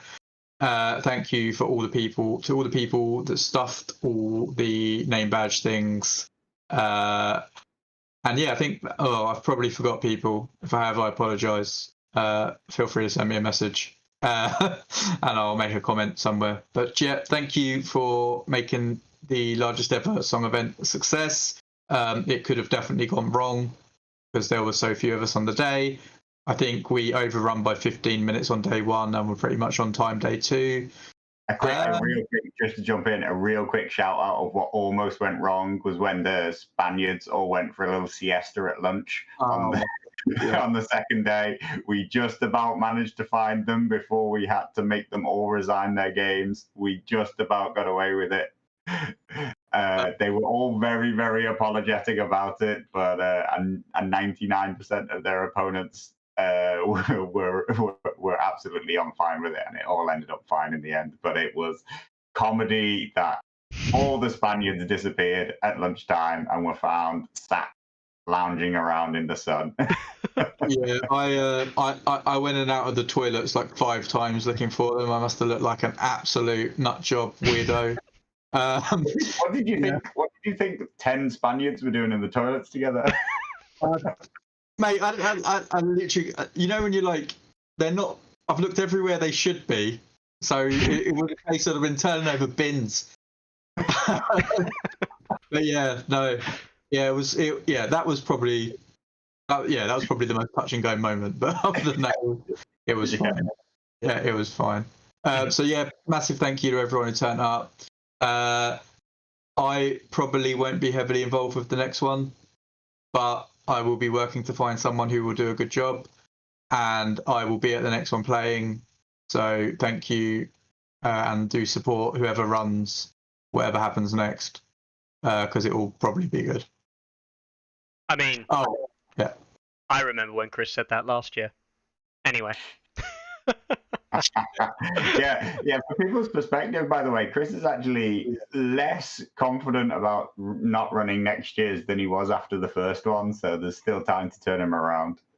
But no, I agree with Chris. Firstly, like, you know, everyone should thank Chris. Chris does genuinely the lion's share of nearly all the work. So, you know, like, I've said it before, but we can't thank Chris enough for whatever happens in the LGT for Song in the future will all stand on the shoulders of what Chris has created, whether he's involved or not. But I'll agree with Chris, which is, you know, I wasn't actually so dead set on not playing next year or whatever. You know, I was more easy about, yeah, I could do this again. But as soon as I started to think about the chance of actually looking forward to, hey, I might actually play next year, I think it kind of started to set in my mind, like, I'm actually really excited to be able to play next year. Not that TOing was the worst thing in the world. It wasn't that I'm not happy with the weekend and how it went and anything like that, or the work that went into it. I would like to have spent more time speaking to people. It was particularly busy and rushed this year, you know, with the 3-man team and such a big event. We were pretty much just continuously at it. Would like to spend more time with people who traveled and speaking to patrons and people that I've, you know, spoken to online and played but never met in person. But the thought of playing next year got me really, really excited. So I hope that everybody who did play is excited to play again next year, and I hope and believe that we'll find some people who can really take it on and take the event even to like just as good, if not bigger and better standards. And I'm looking forward to next year's already. I'm looking forward to being a player there. So it's very, very likely that you know, my involvement will be very minimal, so that playing will be something I get to participate in, and I'm looking forward to that. Yeah, I guess there is one last thing to talk about. Obviously, from a player perspective, you guys both TOing, and I'd like to think I can speak on behalf of everybody in the community. when I say that thank you very much for putting it on again. It was a great event again. I thoroughly enjoyed the event last year. I came into this weekend thinking, I've been looking forward to this for a long time, and it was a good event again. And what this does for the community, in my opinion, is second to none, right? And I think that's the biggest thing there is the community. Actually, about this, it's not the game. We talk about balance all day. We can talk about this, that, and the other day, but it's about the community. So I just wanted to give a shout out to the actual teams and the various different people that came down, and just give them their time in the sun, if you will. So we've got the guys from Chelmsford Bunker there. Loads of them. Yeah, tons of them. I played against two of them. You see Dan Toon there as well. Dan Howard as well. I mean, there's players. Try hard Dan, exactly. Grant Stacey. They're the biggest community in the UK, from what I can gather.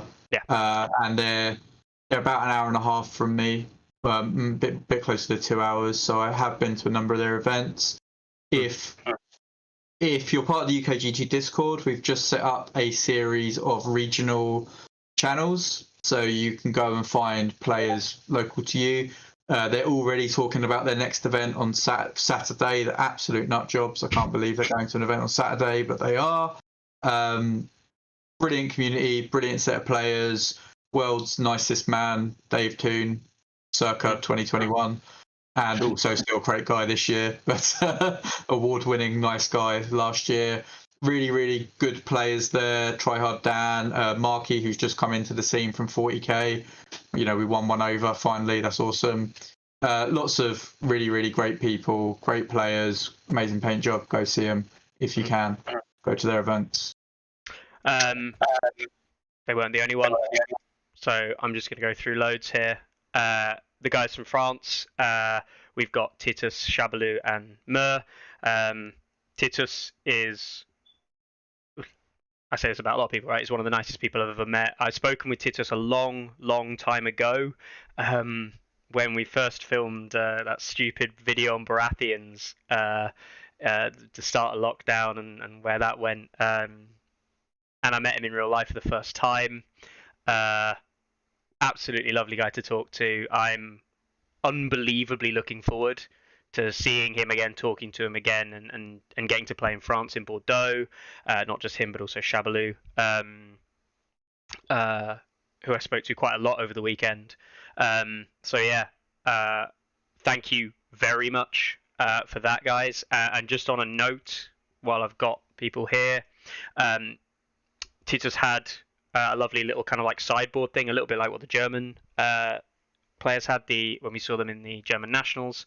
Now this one is a little bit outdated, and I'm going to talk to Titus and see if they're going to be updating it with things like the water gardens and stuff on it. But that is available. I did share on the UKGT Discord. If anyone does want to pick one up, I believe they're about €20 or something. So yeah, huge thanks to the French group there. They are, of course, Labar Theo, the YouTube channel. That is their team, and Titus and Mire. That's the better pronunciation. They will be the TOs, or the main. I know they're the two main organisers of French national championships taking place in Bordeaux in 4 weeks. So, which there are still tickets for if people are interested. That event is currently at 80 people and can go to 120.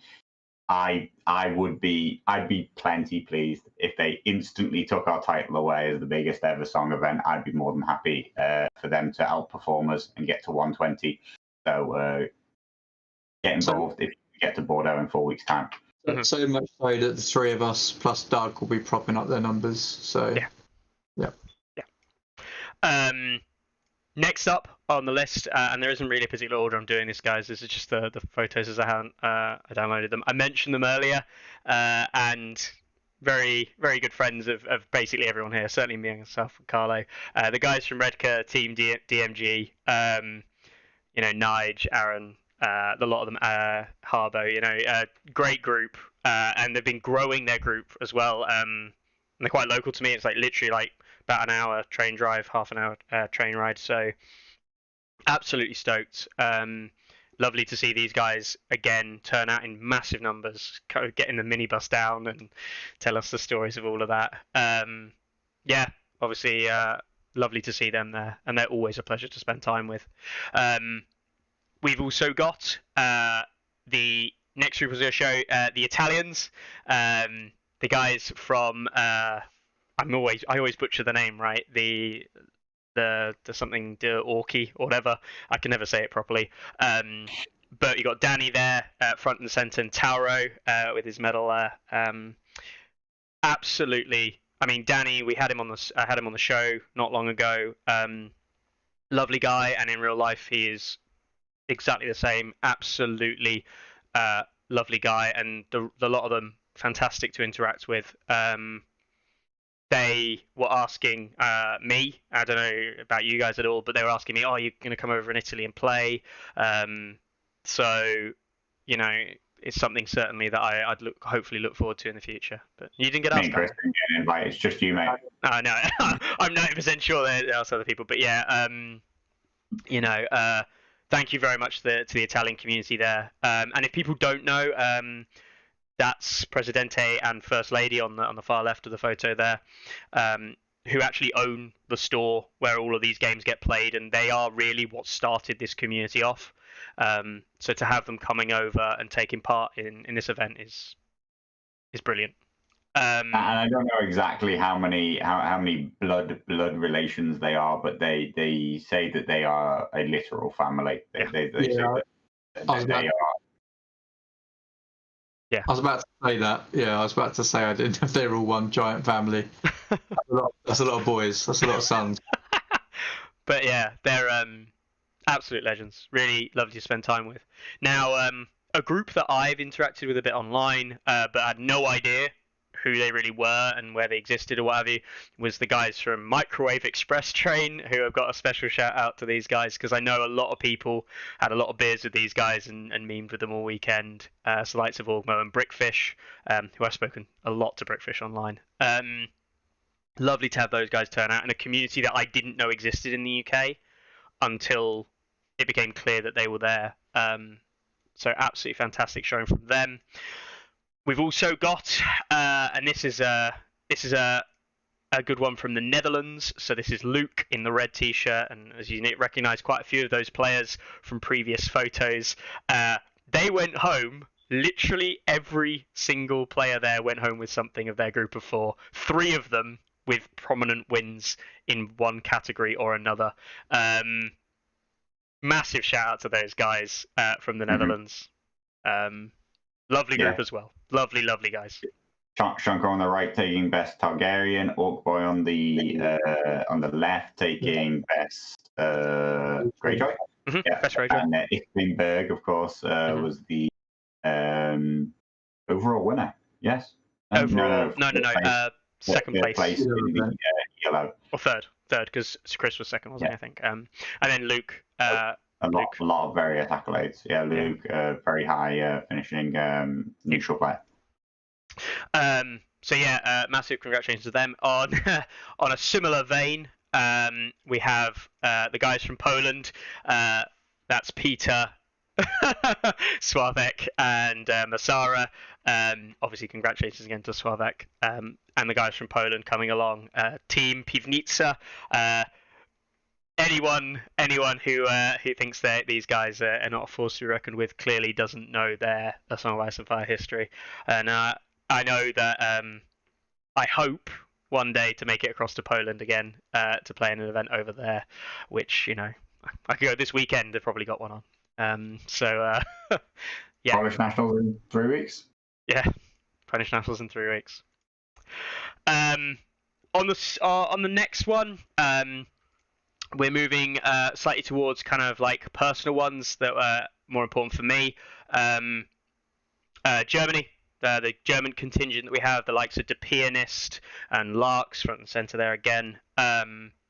It was an absolute pleasure to spend time with Larks in person, talk about the game. And anyone who saw us on Saturday night, I think, me and Larks went into a think tank for about 10 to 15 minutes talking about a matchup and like how it should play out, staring at literally a blank mat, nothing on it. And we were just like pointing at the mat and saying where things should go. And we're both like in the zone, talking about a matchup. And someone walked past and said, "You just look crazy. You're looking at a blank mat," and neither of us had really realised. I was personally, right, the LGT allowed me to go and meet Larks in person. I didn't get a matchup against him, which I really wanted to do, but that was one of the highlights of my weekend personally. And I think me and Larks are gonna watch Suave versus Jacob online on Sunday this week with a beer on Discord together, because we didn't see the final, right? So that's I think Nerds. I know, right?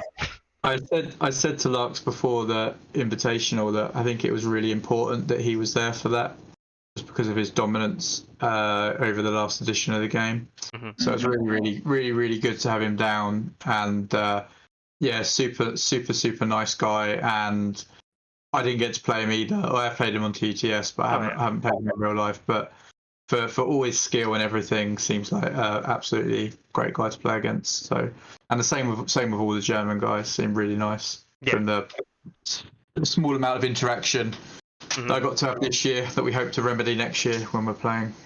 Definitely. Next up, and lastly, a very special group of players, I think, for myself and Carlo especially, which was these four lovely guys here. If those don't know, Ones is the guy third in from the left, second on the right, whichever one it is, the one at the back. One's Dwan Ring, who does all of the timestamps on the videos he watches. He talks to us constantly on Discord. He's always looking for games. He's one of my favourite people in the song community. Nicholas on the left, NSB, who looks completely different than what I expected and loves getting people drunk on Belgian beer. He's an absolute legend, and again, an absolute gent. And obviously Joran. And Charles, who was our American living in Belgium. So yeah, these guys are fantastic, and anyone noticing, they were wearing a shirt with the Some of Ice and Fire Stats logo on it that we got the opportunity to see many months ago and give the Carlo gave the green light to.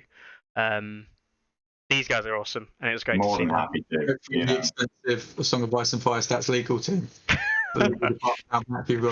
Yeah, had to get it greenlit. And one final group. Now, all of these people you may have seen before, but these guys get a very special shout out, especially for Carlo, and it is these lads here. So I'm going to go through them in order. We've got on the far left, we've got Scabman from the UK, Wales, brilliant work. Dan, one in. We've got Gregors, who is one of the nicest guys in the Liverpudlian area from the Liverpudlian group. Screw those guys, Steve and Brian. They're terrible. Scousers, by the way, mate. Yeah, Scousers. Yeah, sure, whatever. Sir Arthur Dane, standing at the back there, tall, empowering, who really does. I said last year, he literally looks like you'd imagine Dane to look like. So a good choice of words. Myself, obviously, Ross, Larks, Wands, Carlo, NSB, Chris, Vlad, and Dean, who are all patrons of Song of Ice and Fire Stats.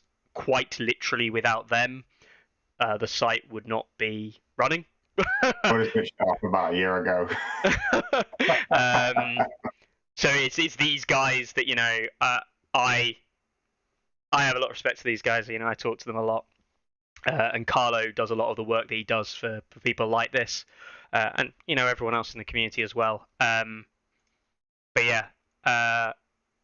Yeah, the unfortunate thing was, was so busy, did not get anywhere near as much time to interact with people as I wanted to, particularly the patrons, particularly those who have come from really far distance, who have never met before, or, only met in briefly. you know, I took a quick moment there at the time that we took this picture to thank them. But you know, for those who aren't there as well, I really don't thank the patrons enough. You know, you guys are why the site is still around, and I do try and interact with those on Discord as much as possible. So if you're one of those people and you don't really use Discord, then I guess get on if you can. Share the memes, see the random stuff that we chat about. But I still got big plans to hopefully implement some stuff that you guys will like, and yeah, stick around. It's going to be another great year, I think, for not just stats but for song. Mm-hmm. We didn't get a group shot of the Spaniards, but there were a group of Spaniards as well. But There were indeed. They were back hiding in the toilet. Maybe I don't know what they were doing at that time. They're probably Probably having a siesta. But no, yeah, massive shout out to all the communities, be it in UK based or from further afield, you know, for attending. And without the people that make the community up, yeah, you know, Chris, Carlo, fantastic work on the event, but the event is made up by the players that attend, and the players that attend these events are, in my opinion, the best community out there. So yeah, thank you very much for making my year, and I look forward to seeing you all again in the next one, I think. So yeah. Oh, and thank you to Simon. Almost never ever say. You'll never catch me say it again. But no, Simon and Asmodee absolutely came through at the end, and I think that once again, when we set up the whole 3 tables that it took us for the awards ceremony, and we were giving out the prizes, you know, we were giving prizes to everybody that we could, tried to spread them as far as possible and not top load them, as we kind of talked about in the past. There was a lot of attention. There was a lot of attention from a lot of people who didn't play Song of Ice and Fire, and hopefully we will capture some more people and grow the community and get a bigger UK presence, a bigger worldwide presence, a bigger game presence, and continue to grow the LGT, not just from a song perspective, but overall across worldwide. I think that the game is in a good place, as much as we doom and gloom earlier about the dominance of Mance and stuff like that. I think it's touching is a drop in the ocean by comparison to some of the balanced games other games have, and I wouldn't be anywhere else playing anything else. So huge thank you to Simon, who did come through pretty big in the end, and another really, really well supported event. So I think it does make a difference. Fantastic. There is one last thing based on community that I wanted to discuss or just mention today, and that is my weekend was absolutely top.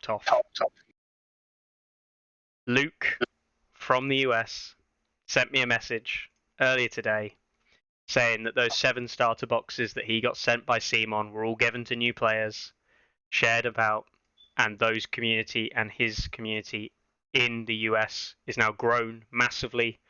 Players have been buying extra boxes to flesh out armies, and the community that Luke now has now grown to over 10 players big. Massive community, massive shout out to Luke, and you know, the community over there. And again, it's what we do the game for. So yeah. Thank you very much. We won't go through any events running this weekend because it's too late and I can't be bothered. If you want to see any events, check out the events on the site. We'll probably be back next week with some various stuff. But we'll leave you with the images. We'll leave you with the images of the community up at the end of the video.